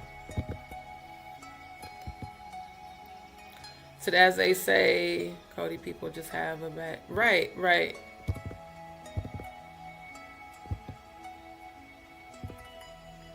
Oh, Ellen's definitely getting locked up, for sure. All of her blatant Pizzagate rhetoric and, the shit she says, bragging, bitch, your ass going to jail. You nasty as hell.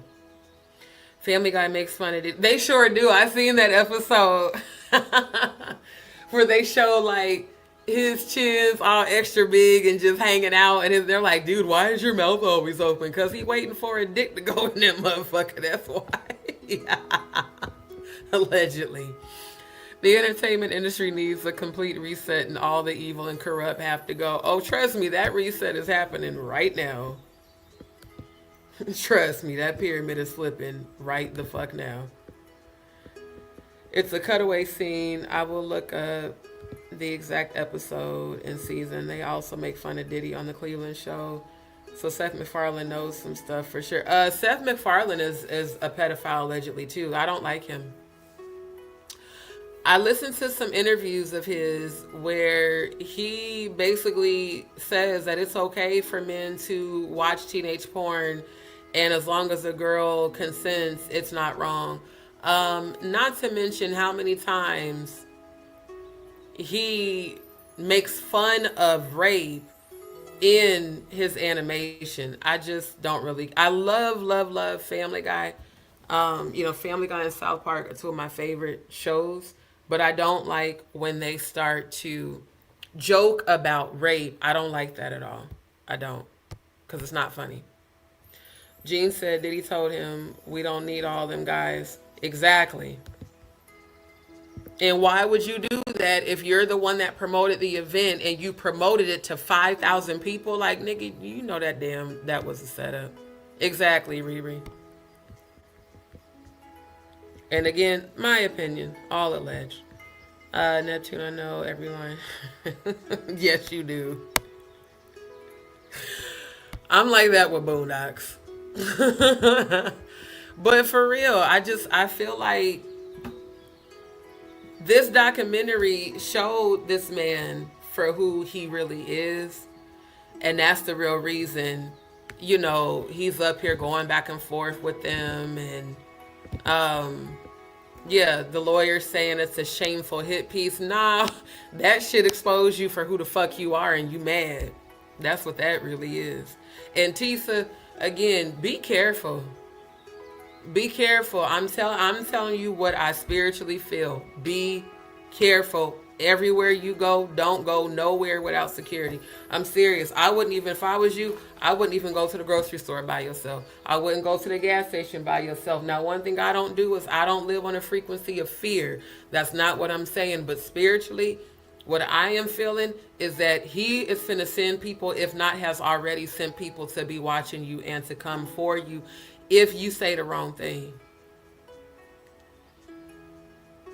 Because the fact that they did reach out to you to ask to try to give you transcripts of, and like she said, you know, the people that his PR people was meeting with at the courthouse, those bloggers and those different, you know, YouTubers started putting out the narrative about Cassie. Because I remember that all of a sudden it's like everything shifted to Cassie's guilty. Cassie needs to be held responsible. Like I said, even some of these people out here in the music industry that I know was in the comments on Neighborhood Talk talking about, I don't believe her. And I'm thinking like, nigga, you got daughters. Damn, is you gonna say that shit to your daughter if she come to you and tell you a nigga in the industry raped her? Like, it was just a sudden bum rush all on social media that Cassie this. It's her fault. She was the ringleader. She was right there with him. Okay, prove it. Y'all saw how long I supported Jaguar, believing she was a truth teller. And so that Goomba shit. It wasn't just what she did in February. It was that Goomba shit. I was like, okay, that's some proof that, yeah, you sounding like a psycho assassin who's celebrating women and children being raped. If y'all got some footage or content like that about Cassie, I want to see it. I want to hear it. I want to know. If that motherfucker really was with the shits, for real, I want to know. I want to see the proof. But the immediate victim blaming was very obvious. It was very obvious. He was doing everything he could to try to make himself look like disassociation, trying to make him, I don't want to accept that I'm this horrible person. So let me pay everybody I can to go out and say positive things about me, to try to sway the jury, to try to sway the court of public opinion. See, it wasn't about them jurors in that courtroom. It's about all of us.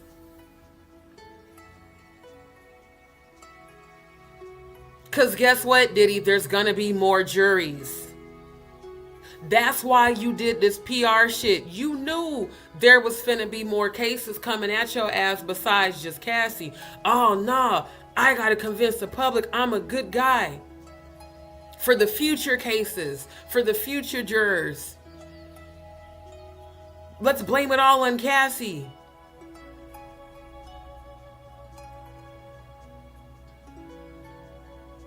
That's fucked up. And what was even more fucked up is all the people that took the bait. All the bloggers and YouTubers that did, you know, put out comments and commentary about how Cassie is this. You weren't even fucking there.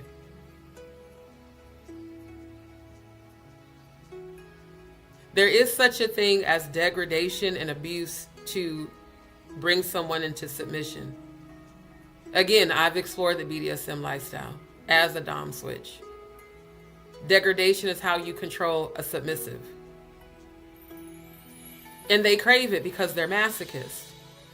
They crave for you to degrade them. They crave for you to give them the pleasure of pain. That's kink. But when it's abuse, they beat you into submission or they rape you into submission to make you docile, to control you. That's what I can't say, oh, Cassie's guilty, because I see both sides to that. What if she really was groomed through abuse to become the way she was? The only way we'll know is if she brings forth some sort of evidence. But the shift in media and social media to blame her, it was extremely obvious. And it didn't work, Diddy, because we still think you ain't shit. The vast majority of people don't fuck with you. And the dumbasses showing you loyalty, all of y'all's getting y'all karma.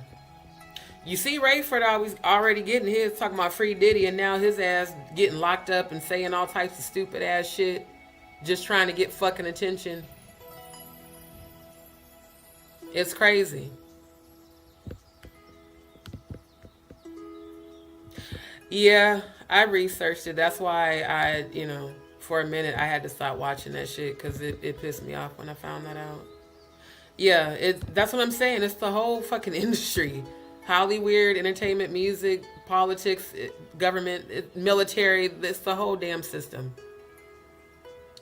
Did you see Jay-Z going to jail and then I know oh yeah, no. I seen Jay-Z getting locked up, shit, probably this year. 2027 is going to be the latest. Because what Jay-Z thinks is that his position in his pyramid is going to keep getting him protection. But what he doesn't understand is that even those that protect him have a time clock. A lot of these people are about to die. I've seen a shit ton of funerals in the 5D. Divine karmic justice means balance. It's not about what you believe. It's not about your religion. It's about balance. And although this planet does belong to the fallen, the energy here with the powers, I mean, they only get so many years of reign before they get destroyed. Him and Beyonce. And it's going to be blue. It's going to be her that exposes them. It's going to take Beyonce a little longer, but he's going to get locked up before she does.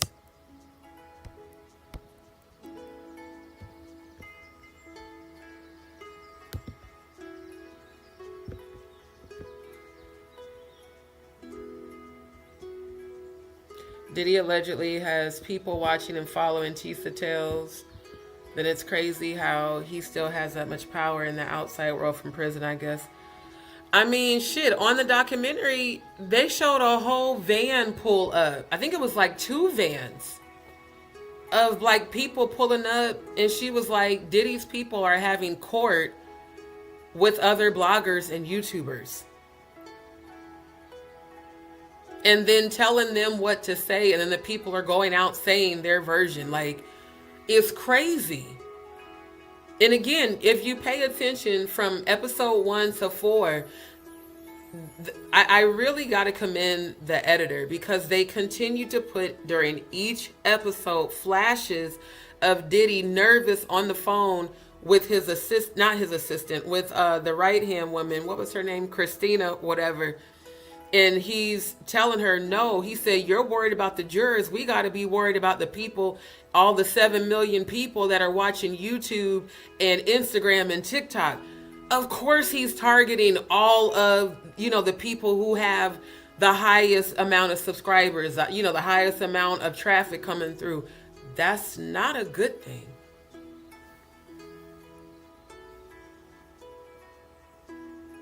Because you have no freedom now. At all.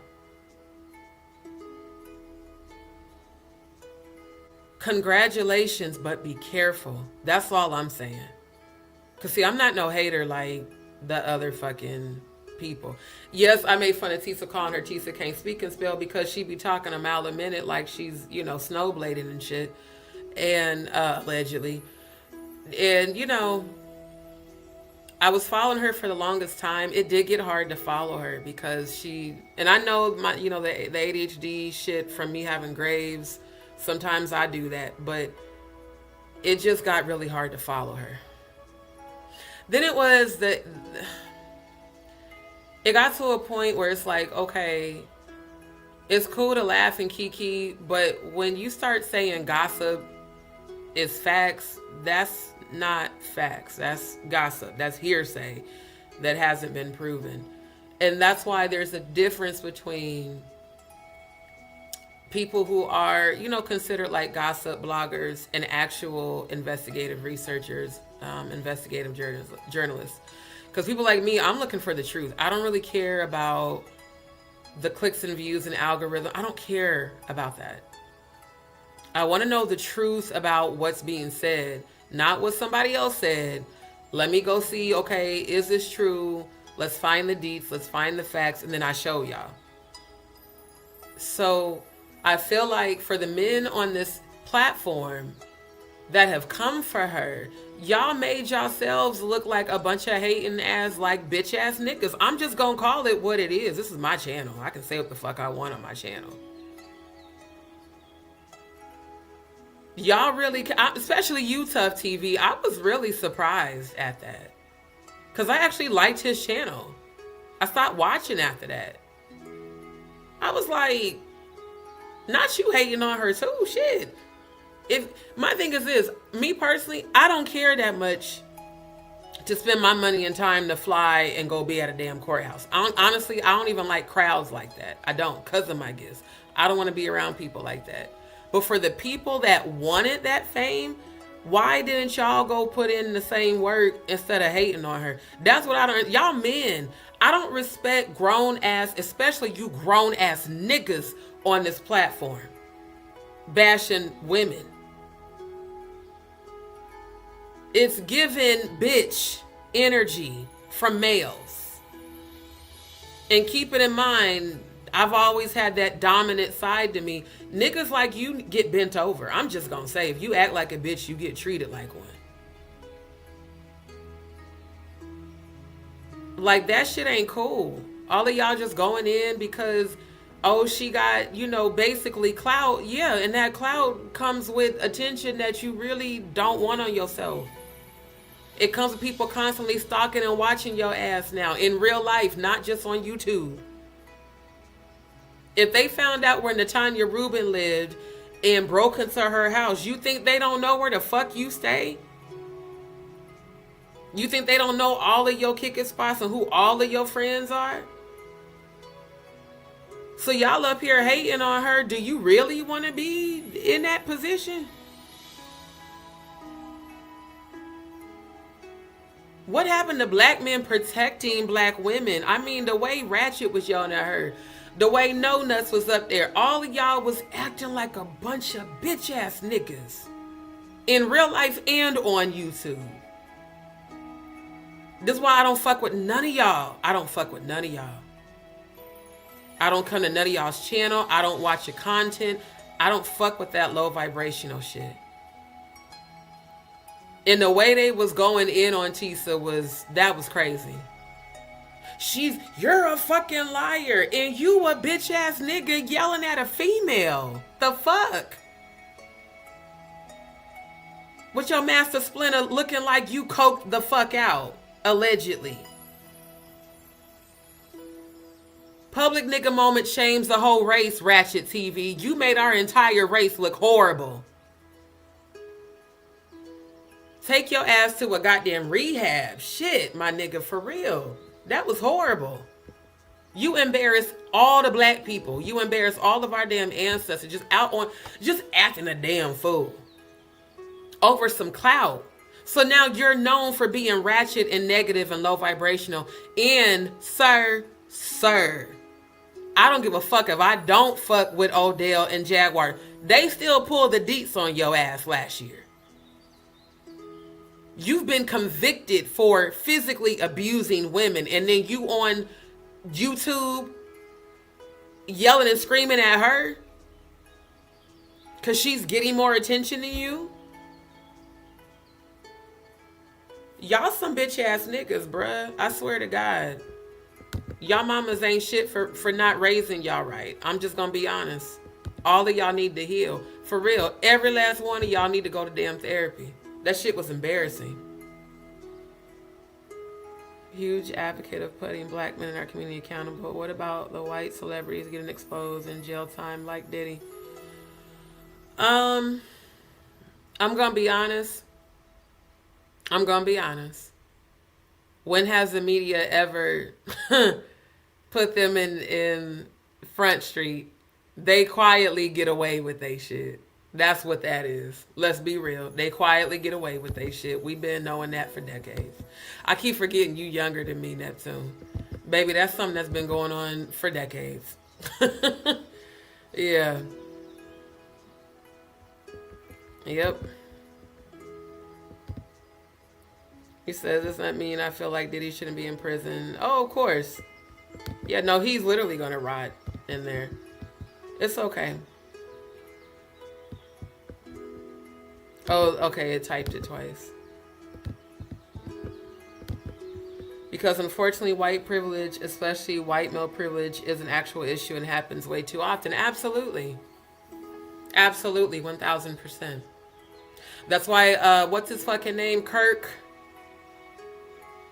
Charlie Kirk. That's why he was celebrated, and he was a whole entire racist, transphobe, homophobe, talking about lynching people, but they did a whole charade about his life after death. Like he was some sort of god. Yeah, that white privilege shit is real. But Diddy is honestly being used as an example, but Diddy is also being used as a distraction. Because right now, as we speak,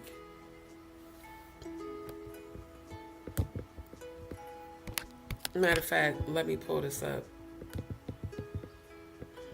Let me close these tabs because I'm done with all of that.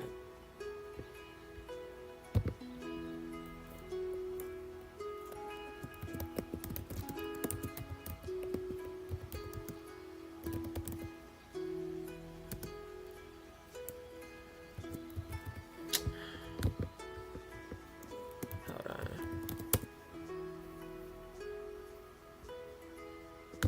This is what people are not focusing on. I want everybody that remembers me telling you that we were going to see a peace treaty before the end of 2025 to just type 2024 in the chat, please. Gog versus Magog. When they say peace and safety, then sudden destruction. This is what they are distracting everybody from. What they need to be paying attention to. The current president of the United States has a 45-year friendship with Putin.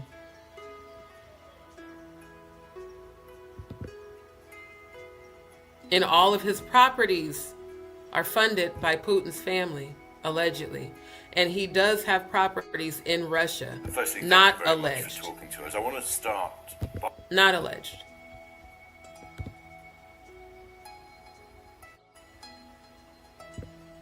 So yeah, the peace treaty that I told you guys was coming is already here.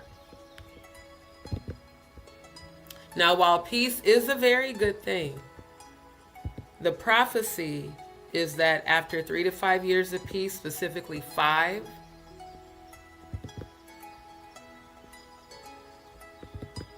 that's when it's going to go down. Not at all. Not at all, family. You know this is an open platform. We talk about everything here. Technically, Cody, you're Native American. And you can't, you can't take accountability for what people before you did. And you're nothing like them at all. Thank you on the confirmations. I said that. I said before the end of 2025, we're going to see a peace treaty between Russia and Ukraine and the United States. I also showed all of the chronological connections between Trump and Putin and their family ties. Now, what's interesting here, U.S. officials spoke with reporters under the condition of anonymity on the robust discussions held in Berlin between U.S. Special Envoy Steve Witkoff and businessman Jared Kushner, President Donald Trump's son-in-law, and the Ukrainian President Vladimir Zelensky on the U.S.-authored peace plan.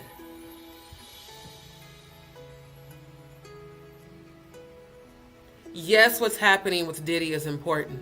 It's important for everybody to get justice, and they are. It's also important to prepare for this. Ezekiel 38:7, be thou prepared. Not fear, be prepared. Because the premonition that I saw, and Amanda, shout out to my real life soul sister back home, Amanda. We both saw this in 2011 and in 2013. That after they do this peace treaty, Russia takes over the U.S. and they start kicking in our doors. We both had the same premonition the same morning. They start kicking in our doors. They start dragging us out of our homes. And next thing you know, all these goddamn FEMA camps, we were in them. We were literally saw ourselves living in these fucking FEMA camps. It's time to get off of the grid. While we have a sense of freedom, prepare for all of this. Yes, I'm going to follow everything with Diddy, but I'm also following this. I don't give a damn about politics. Please understand, I don't give no fucks, because they are all a part of the same system. Democratic, Republic, they're all a part of the same goddamn machine. So I don't give no fucks about that. I care about prophecy being fulfilled and the true chosen awakening. The dead in Christ shall rise in consciousness. It's time to awaken and prepare for this. Don't be so caught up in all the salacious bullshit that you forget to prepare for what's really about to go down, what is already happening. It's time to get off the grid. That means getting rid of these phones, tablets, laptops, everything. And get off the grid. That's also why I am focusing more on the spirituality and healing, because once I'm off the grid, y'all ain't gonna see me no more, but you'll have my videos at least until they take them down. They'll be on Rumble, YouTube eventually will try to find a reason to, also why y'all need to be on Rumble. But I'm for real, it's time to get ready for this shit.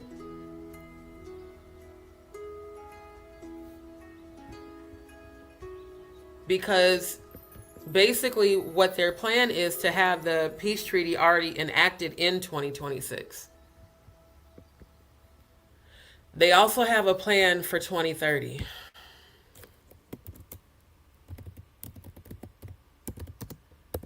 I also saw this in 2013, and I talked about this on Facebook. Ironically, I'm locked out of my damn Facebook page, the main one I used to be on, which is why I have the new one.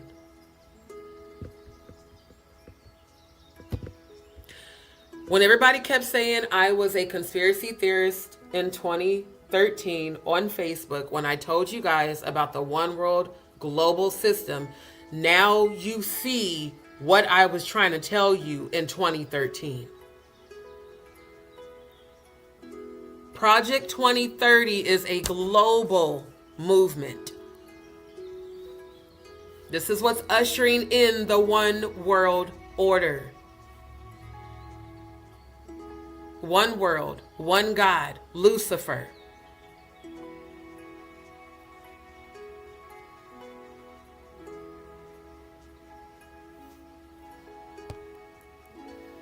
It's never going to be presented as what it is.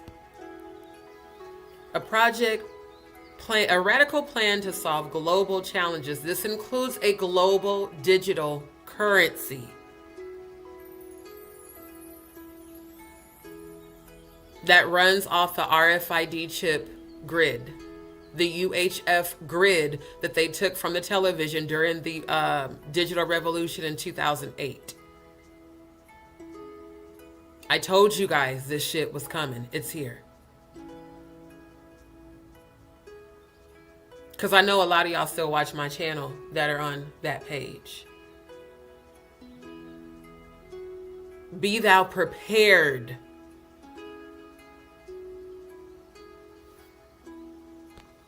Technology, all of this shit, the RFID chips, the scanning, the tap and pay, the QR codes, it's all a part of the RFID chip grid. I showed you guys that on all of the lives last year. I literally showed y'all all of this. Get prepared for it. Because what they want, this is the agenda. This is their God.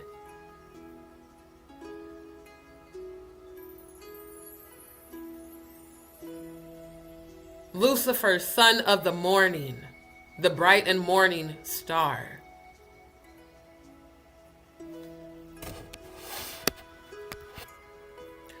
Get prepared for this.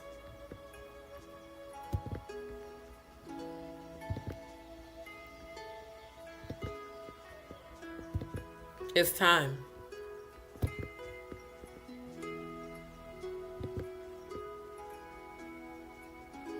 That's something we'll have to talk about offline because I already have a plan. Several of us do.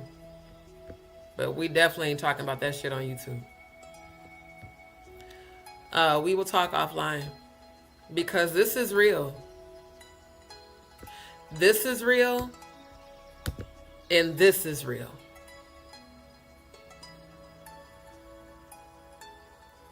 The Black Book contained the basic satanic rituals and instructions relating to ceremonial magic.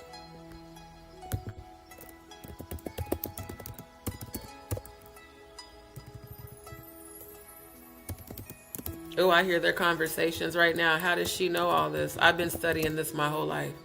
I was born to do this. Which is exactly why those demons jumped at me when I was 6 months old and tried to kill me. And it was my Auntie Mary that saved my life. My aunt that was married to my uncle. And she told my mom that. She said I was chosen to be a demon slayer. And I actually have been. And have successfully slayed them in the spiritual realm. Exposing Satanism and witchcraft. Am I therefore your enemy because I tell you the truth? Satanic holy days are usually when satanic ritual abuse takes place. We've got festivals, we've got parties, we've got Sabbatic goat festivals, the Baphomet.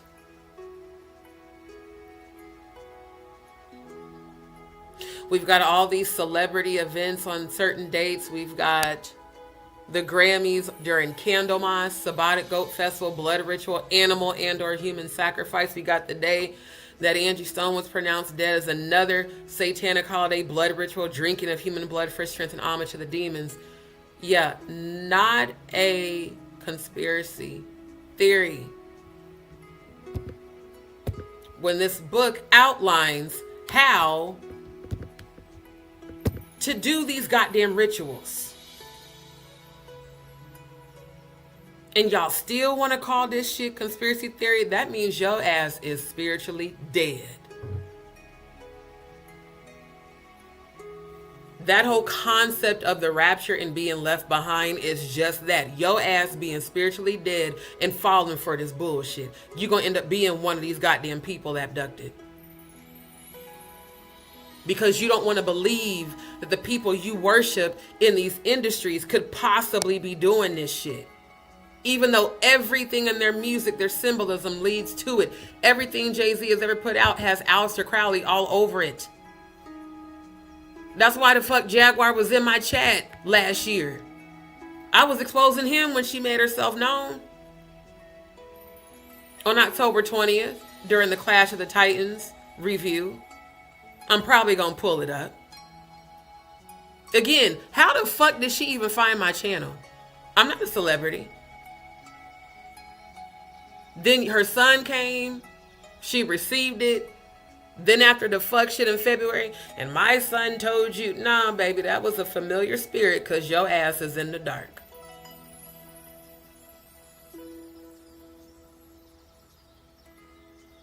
Everything Giovanni told me, I didn't know. I didn't even know you like that. I was exposing Jay-Z and his satanic shit, and then you popped up. And every single time I brought this calendar on panel, you jumped off with the quickness. You have so much detail about all these things that happened to all these people surrounding Diddy and Jay-Z, but yet you weren't there and you weren't a part of it.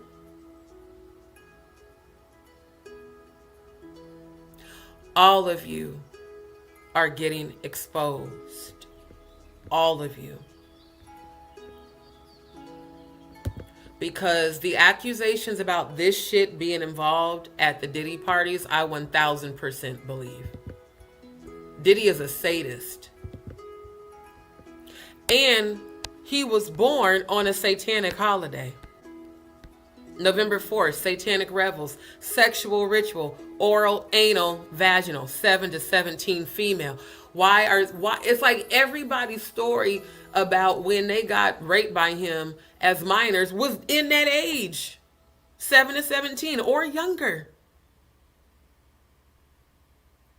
You're born on a satanic holiday.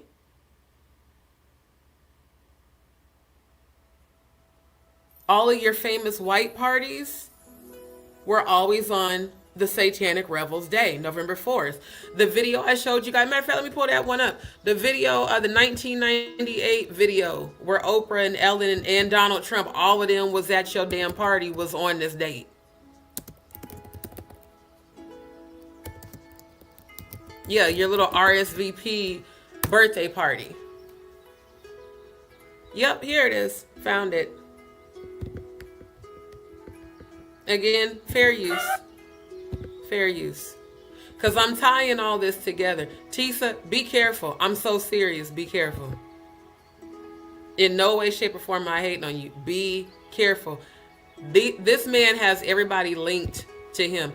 Notice how the very first person is Oprah. The very first person RSVPing is the alleged gatekeeper.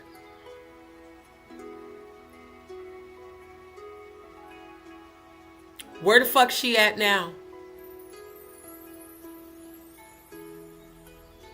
Has anybody heard a word from Oprah?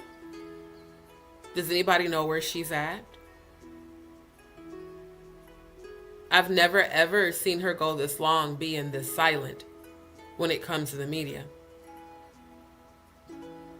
You're not gonna run, baby. They gonna get your ass too. You're cordially invited to celebrate the birth of your puppy coat. Okay, the volume on this video is extremely low. I'm gonna temporarily pause the background music because, well, you know what? I'll leave it. Just fuck it. I'll leave it.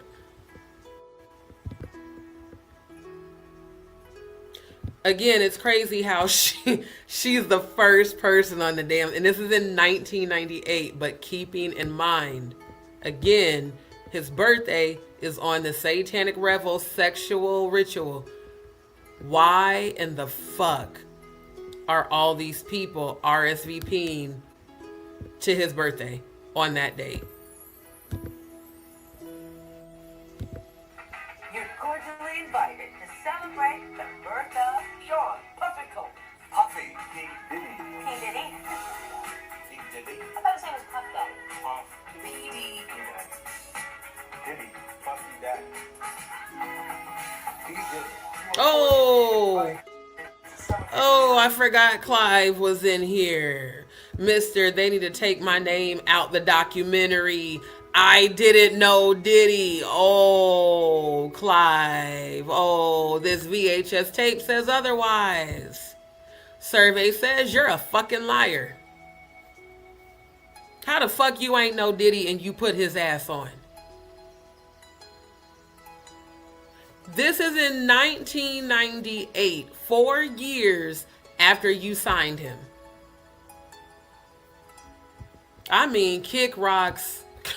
Kick the fuck rocks, sir. Boy, I'm telling you. Oh, they definitely want to chip us like animals. And a lot of people are already chipped. Oh, she's definitely hiding out. That's allegedly what's been going on. People been saying she's been hiding out. I mean, he right there. Boy, what's the timestamp? Let me get the time. Right at the 17-second mark, there your ass is. But you gonna tell Netflix they need to take you out the documentary? Why, sir? How, Sway? You put them on 4 years before this video. This video ain't got nothing to do with Music Live. Y'all not in the studio producing nothing. Or maybe y'all was producing nothing. Maybe y'all was. Shit. Ooh, child. Ooh, the plot thickens. And then Will. Lord, you know what? Everybody on this video that was involved in any way, shape, or form, even if the involvement was covering it up, even if they didn't physically participate, but they covered up, or participated in the transportation, or participated in knowing that they was sending their child to a person that was a predator, all of y'all are being held accountable. And Will, what's crazy is the timestamp of which I just paused this video. I see the Baphomet over your third eye. The birth of P. Diddy, Sean P. Diddy, Puff, Pastry Cone, Puff the Magic Dragon, Puff. I'm just trying to wonder, why is Chris Rock in this video so much? Chris, was you grabbing them mancos for Diddy? Ain't that like the second or third time? How many? We only 29 seconds in and he... Yeah. That's suspect as hell. I call Puffy Sean John. Got a lot of names, huh? Get some more names. HR Puff and stuff. Good God. There she is again. Bad boy. You call birthday boy this night. Poor Kim. Poor Kim. Sean John, Puffy Combs. Sean Puffy Combs. Yo, Puffy Combs. My man, Puffy. Big boy. The legendary Puffy. No, Mr. Trump. Because in this video, your ass was just a failed realtor, Mr. Trump. In fact, in 1998, Putin allegedly was funding your hotels over there in Russia. Sir, please stop telling social media that you did not know Diddy. I love how this video is exposing all you fucking liars that probably don't even know this goddamn video exists on YouTube. That's why I'm going to keep showing it on my lives. That way, if y'all take it away, StreamYard is still going to have it. So is Rumble, because we're multi-streaming. Sir, you clearly knew him. Mr. I don't know Diddy. Bullshit.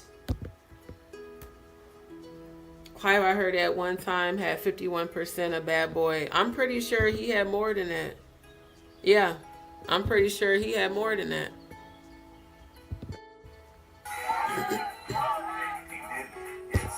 Also, flashing the young boy, that was a subliminal. Because what did the young boy... This is an adult party. Again, I'm an editor and I'm a spiritualist. That was a subliminal. Like, come to my party, that's going to be one of the hot dogs. That's going to be one of the party favors. Because what the fuck? Again, why is there a crowd cheering and then all of a sudden you flash a young black boy on the damn... That's stupid as hell. And then got his ass on here right after that. It's just weird. Yes. Puff Daddy. Jeez, Puff. That's the one you need to use. Puff Daddy. My daddy. And that's young Justin. I look at this young version of Justin and my heart breaks for him. Because one, I definitely see the Baphomet on him even as a child. Yeah, I feel like Justin, more than anybody, has stories about his father that may be very similar to some of the accusations from other victims. And I really hope that one day he comes forward about it. Because no child deserves that, ever.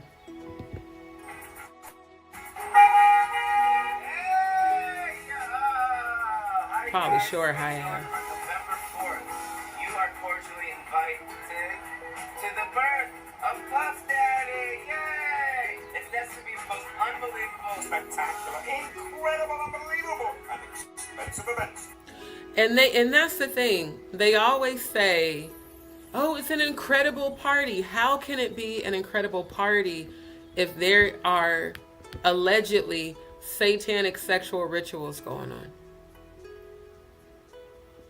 So is it incredible because you guys are doing rituals and feeling some disgusting power from it? Like, it just doesn't make sense to me. With all of the accusations, it's insane. And I guarantee you, a lot of people didn't even know this man was born on a damn satanic holiday. That's real crazy. Meanwhile, 9 people dying at a city college stampede for a charity event made him famous.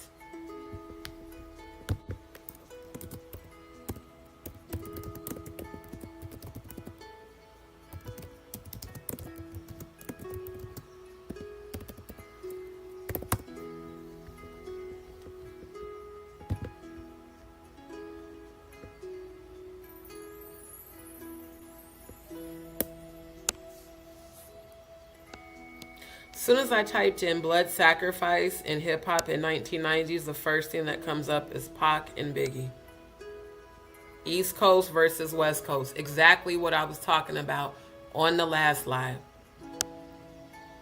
And then we have Clive at the center of Diddy's career. Wait, what the fuck? Of Diddy's career and at the center of Big's career. During the transition of Diddy getting fired by Andre Harrell, and then a year later he gets picked up by Clive. And his claim to fame was 9 people dying at a charity event. But people think it's far-fetched to believe that maybe, just maybe, this man could have been involved in a fucking satanic ritual, that he could have possibly been involved in that, especially when the shit happens right after the Satanist High Holy Day, right after Halloween. Also known as All Hallows Eve and also Satanist High Holy Days.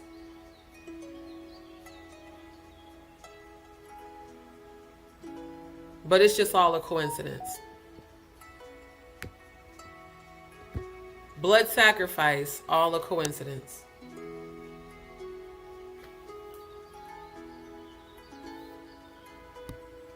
Now this says Quincy Jones brought stars together to try to end the violence. Quincy Jones was also accused of allegedly raping a lot of men in the industry, allegedly.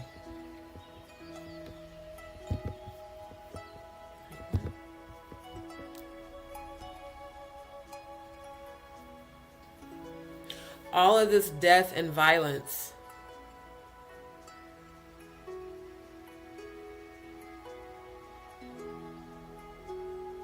all from music, all from people in the music industry. It's just real crazy. And the one person who spoke out the most was him. They hated his Illuminati album. They absolutely hated that shit.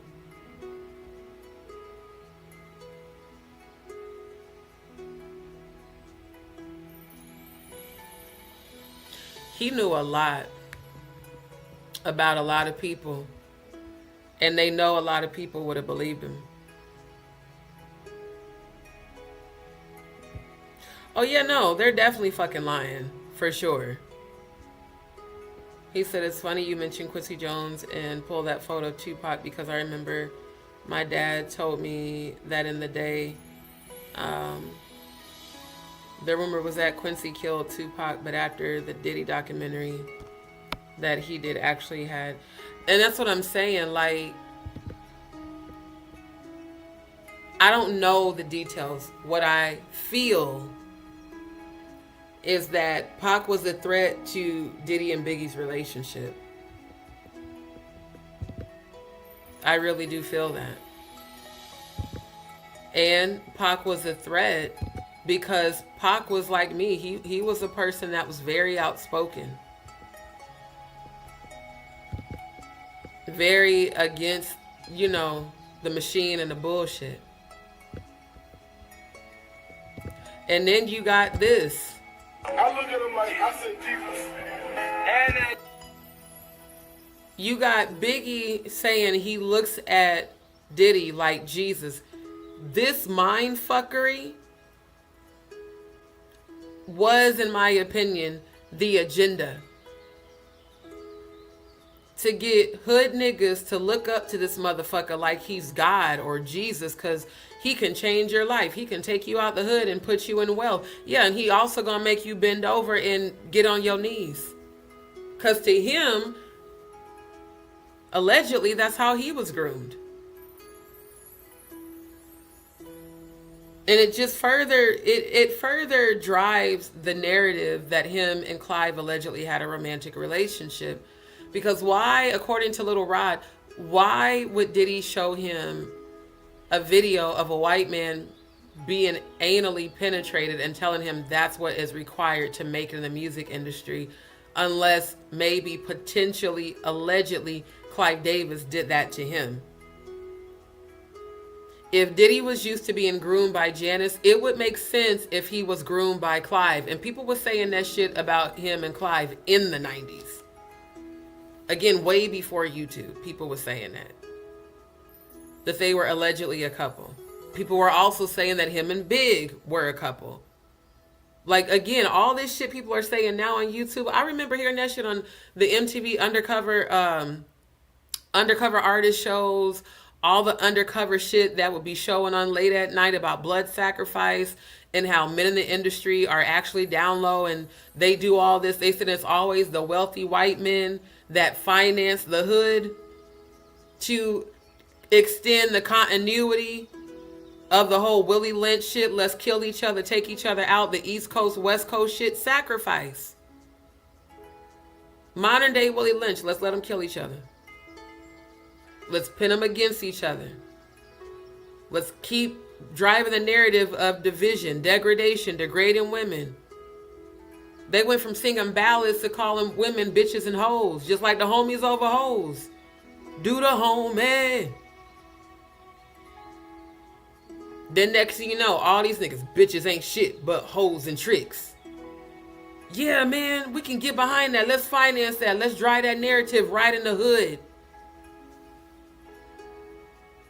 That's why I don't like Clive Davis.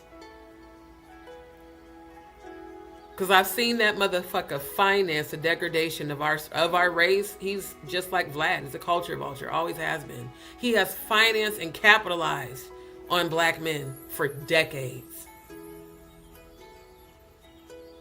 And yeah, he came out a few years ago, but before that he wasn't. But the whole rumor about him was always that men had to either get on their knees or bend over to make it.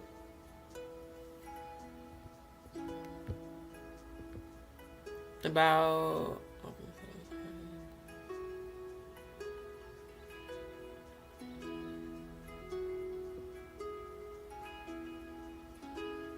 yeah, Pac was very handsome.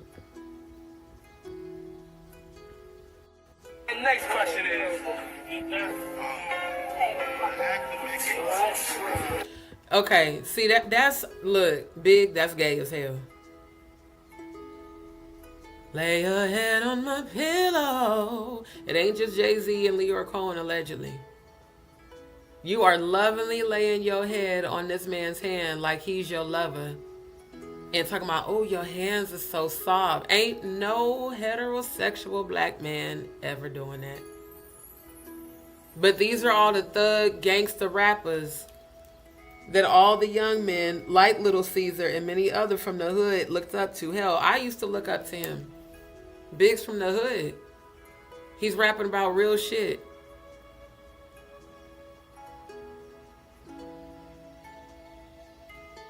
You look so good, I suck on your daddy's dick.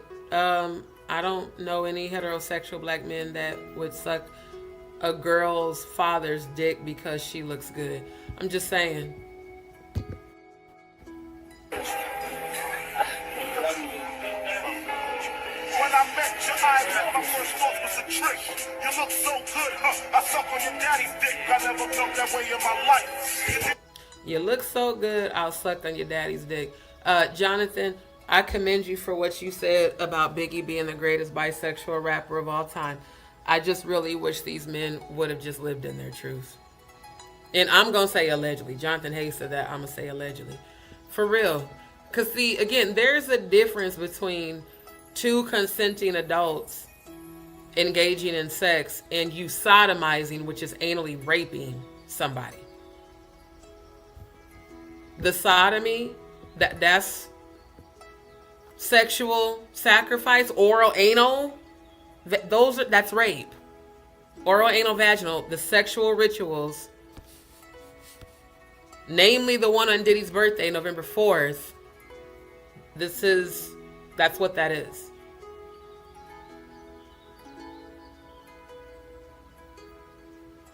I really want so many people to wake up.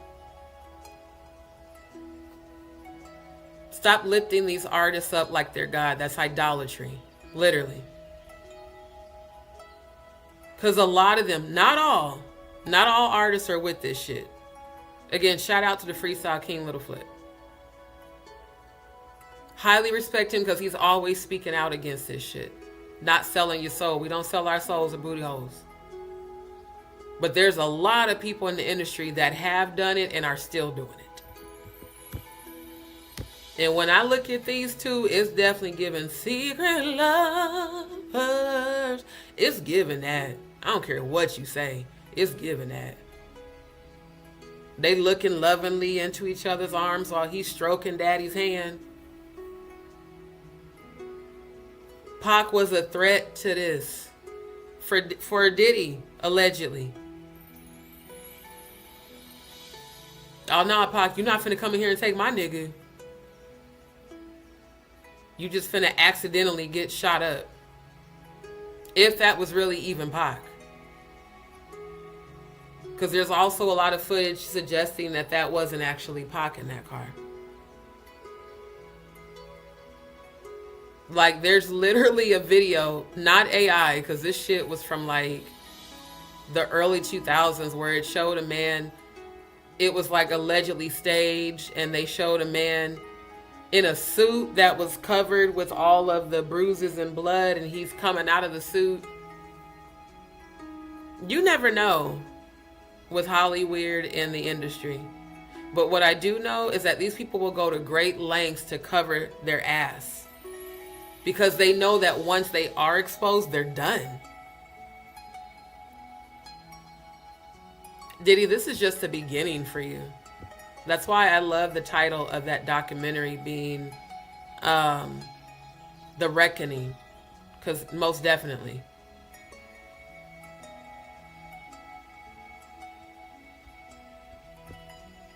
Said, how about that interview that Pac did? They wouldn't put all of it out. They say Diddy made sure it didn't come out. Then he did a whole bunch of interviews. Thank you. That's what I'm saying. Live in your truth. Shit. Because, I mean, this is obvious. You ain't even got to have a gaydar to see that this feels romantic. It feels very romantic.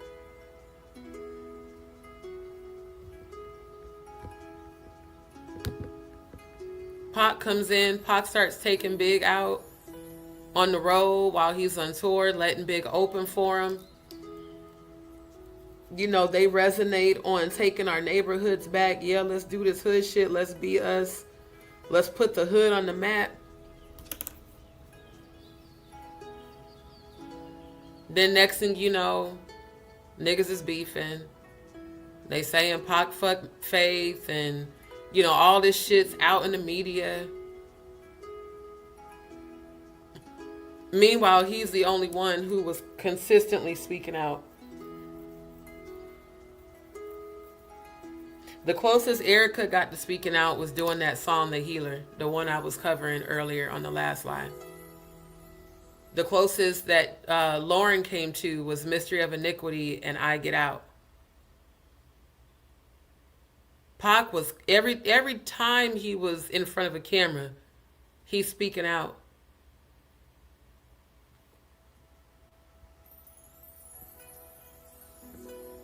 And I really believe Pac was getting ready to expose people by name. And that was the real reason they got rid of him. I also believe this was a part of it too. Allegedly. I'm going to show you guys this video and then I'm going to end the live because I didn't realize the time it was. And my sleep aid is kicking in.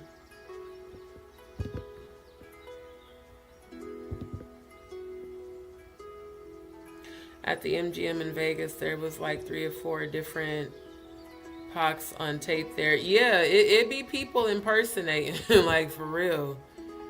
It really be people impersonating. Okay, hold on. Let me switch to, let me stop sharing.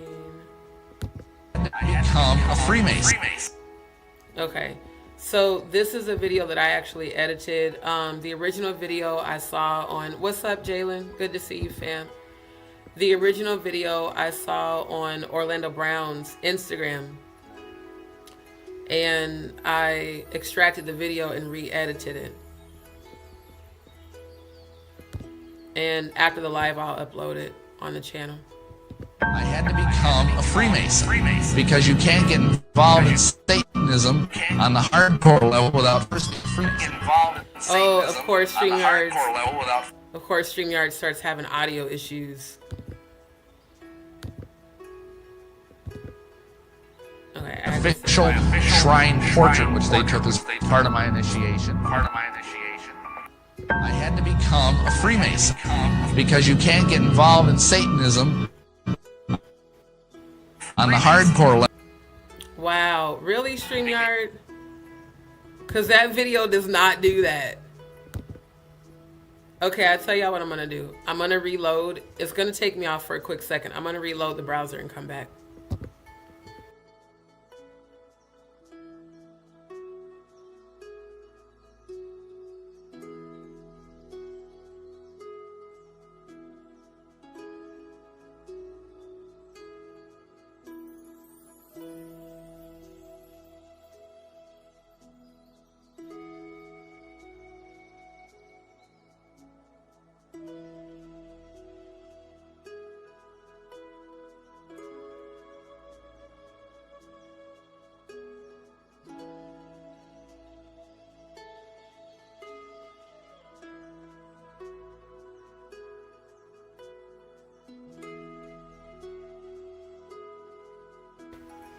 Okay.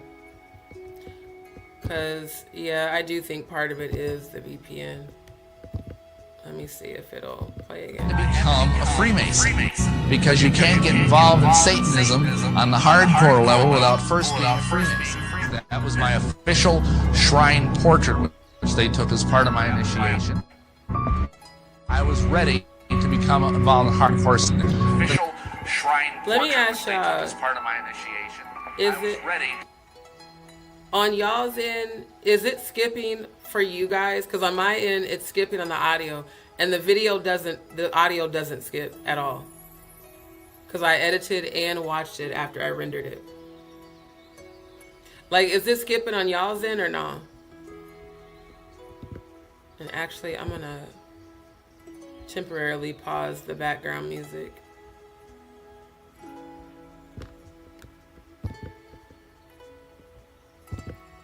Okay, so, okay. That StreamYard, that is such bullshit. Hold on. I'm going to remove it and add it back. And this is further proof of how far these streaming platforms will go to try to stop the truth from being told. Not going to stop. To become a Freemason, because you can't get involved in Satanism on the hardcore level without first being a Freemason. That was my official bullshit, shrine portrait, which they took as part of my initiation. I tell you exactly what I'm about to do. I'm about to upload this video to my channel. StreamYard, I'm so serious when I say y'all can kiss my black ass. For real. Y'all always trying to fuck with some shit when I start speaking the truth. Matter of fact, let me go on and put the ritual calendar back up. And I'm going to put the high vibrational music back on. And I'm finna upload that video to my channel and show y'all. Y'all really are some bullshit. They do this shit every time. Every time.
Matter of fact, I'm gonna wait because I'm gonna want to, I gotta do all the description and all that. Regardless, I'm gonna upload it after the live. He basically goes on to say that he had to become a Freemason in order to go through initiation to become a Satanist high priest.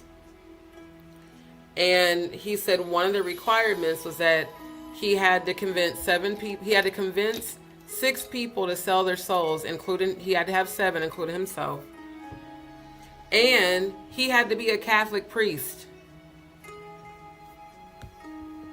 And he's like, for the people that don't believe me, go look at medieval literature and you'll see that a lot of the ties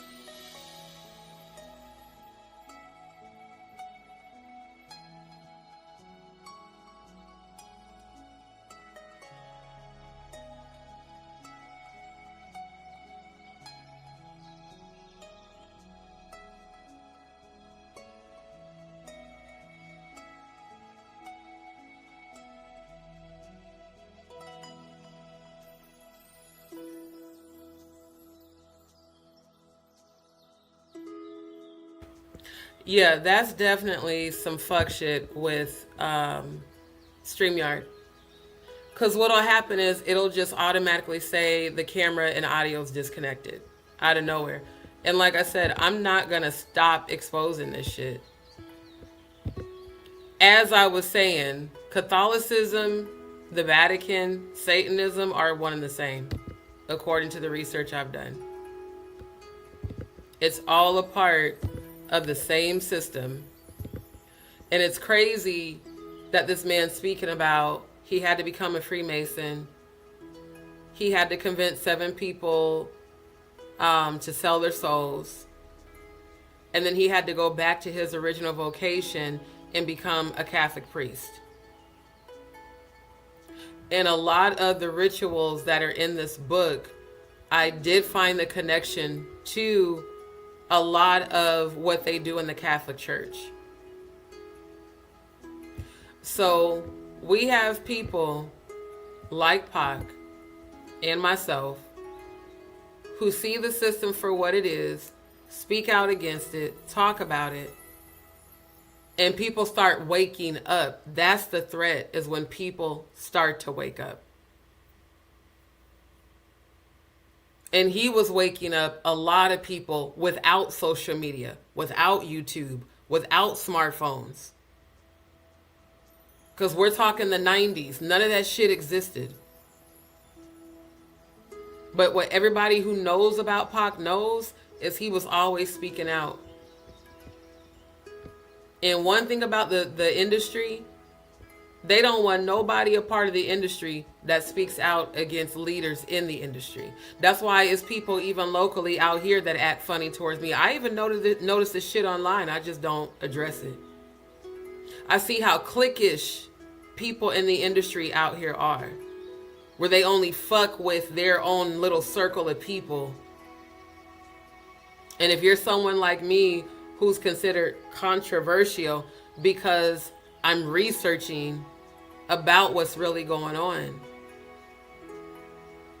you see the way they interact, and then they watch everything I do, but they make sure not to interact.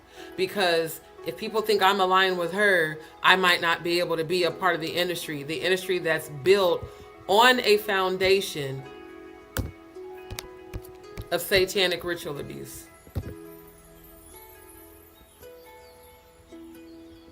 An industry that's built on a foundation of Satanism. God forbid you be the one to speak out against it. That's why I told Tisa to be careful. Because it's great to grow your platform. It's also dangerous when people like Diddy start reaching out to you.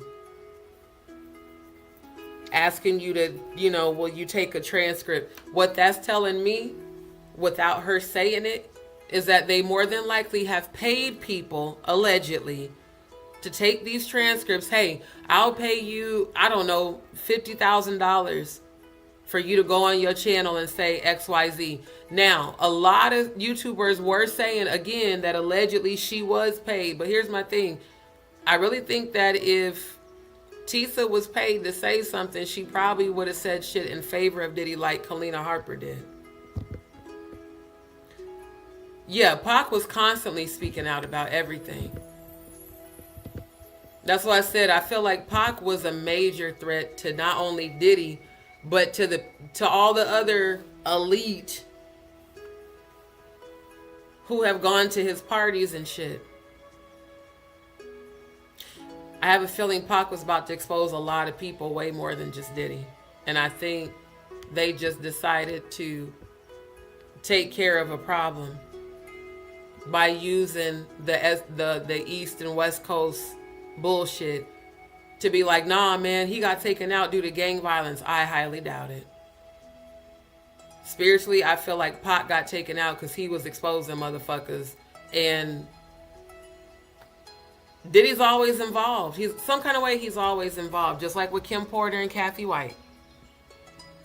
Both were about to expose shit. So was Whitney Houston. So was Bobby Christina. So was Angie Stone. Many were getting ready to either write tell-all documentaries or tell-all books. All of them. Same shit. They all gone.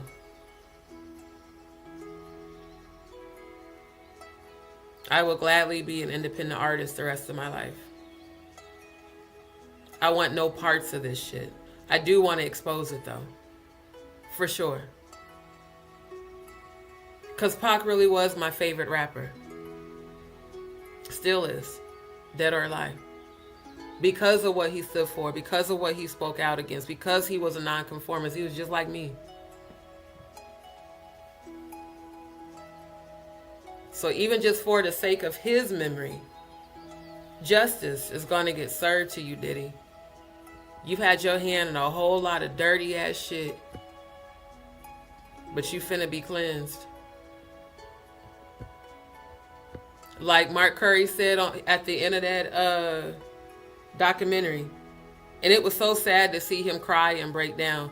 He said, oh, he's going to get his. He said, I can guarantee you that. He's going to get his. He said, that motherfucker got everything coming to him. seeing grown men like him and Kirk Burrows break down about being abused by Diddy. Just like Jonathan Hay. Just like Little Rod.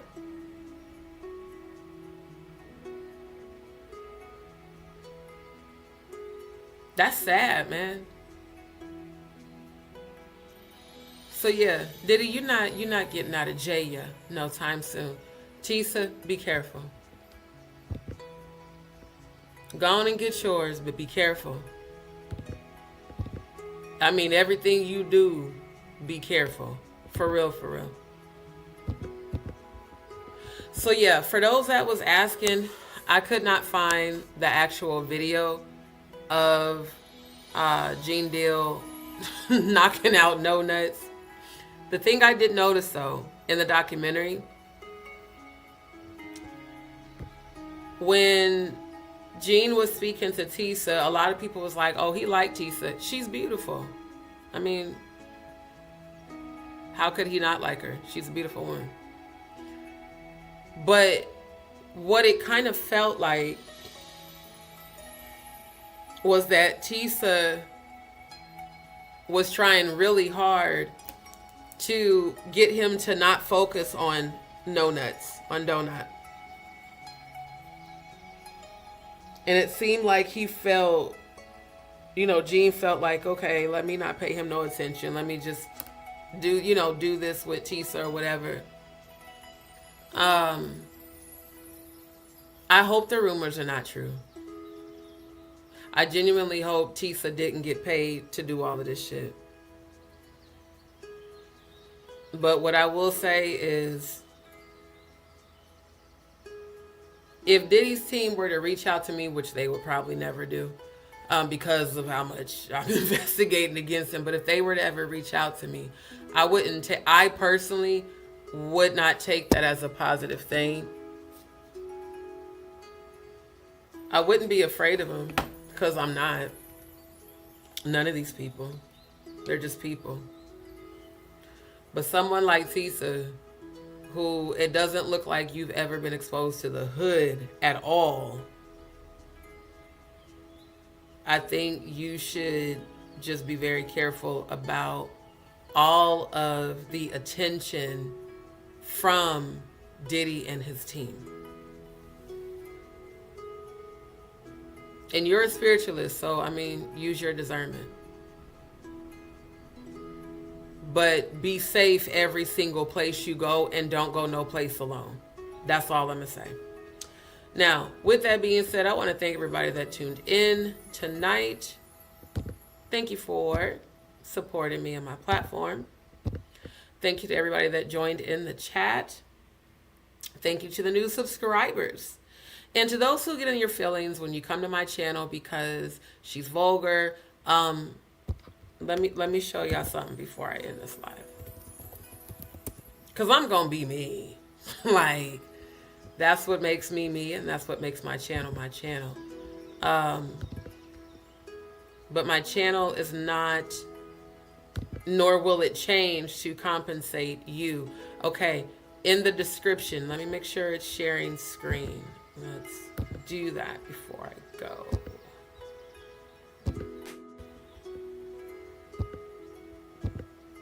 Okay. So under my channel's description, it says, first line, Just D Show is raw, all capitals, and uncensored, all capitals. Okay. Might do you a good bit of just 1 second to click under the additional, where it says more. Don't give no fucks about you Bible thumping fake ass holy rollers. This is not the channel for you. If you are homophobic or transphobic, this is not the channel for you. So I welcome your unsubscribes, because you will be replaced with at least 100 more people. I don't care.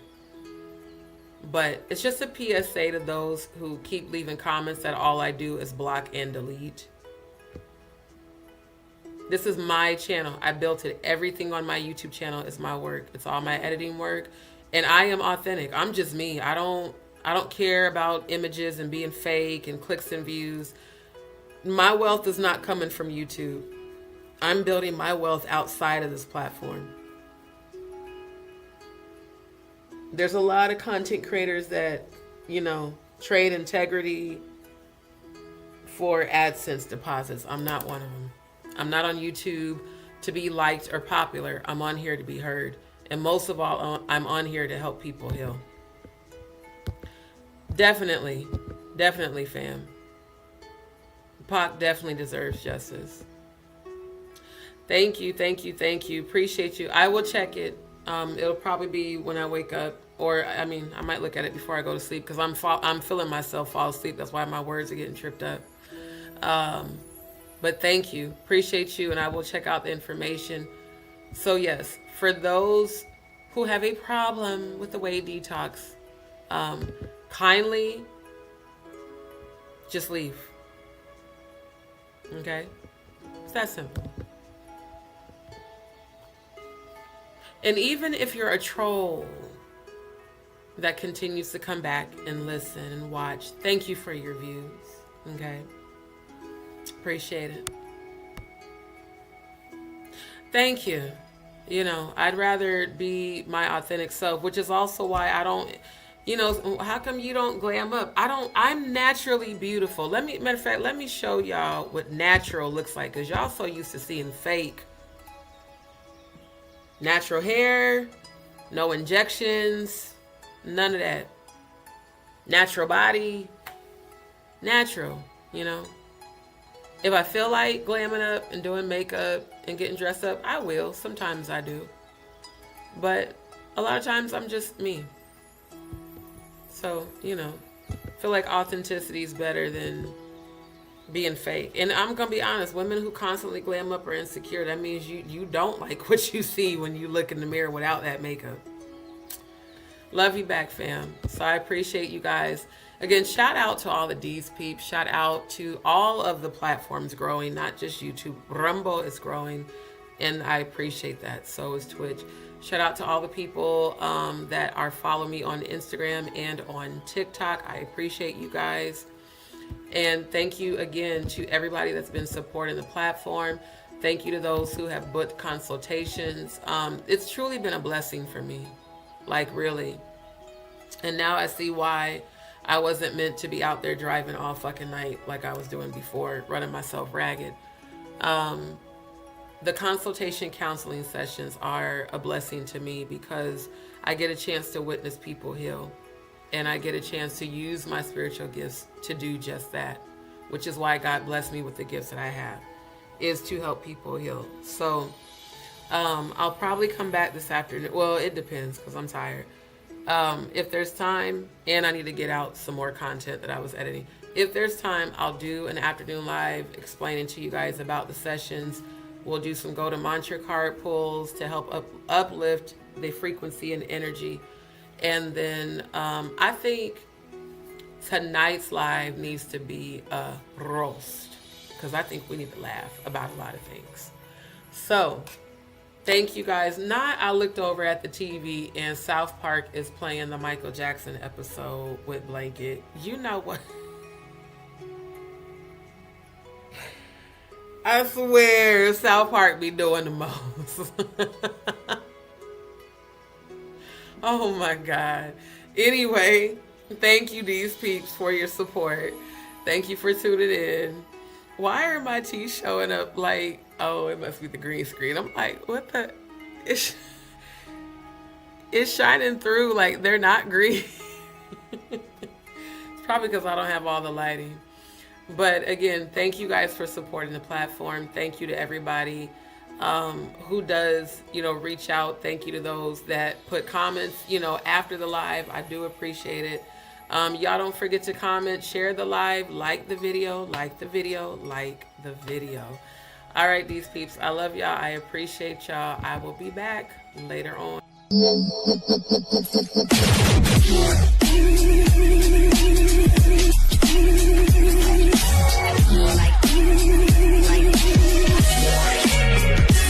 Leveled up, I think.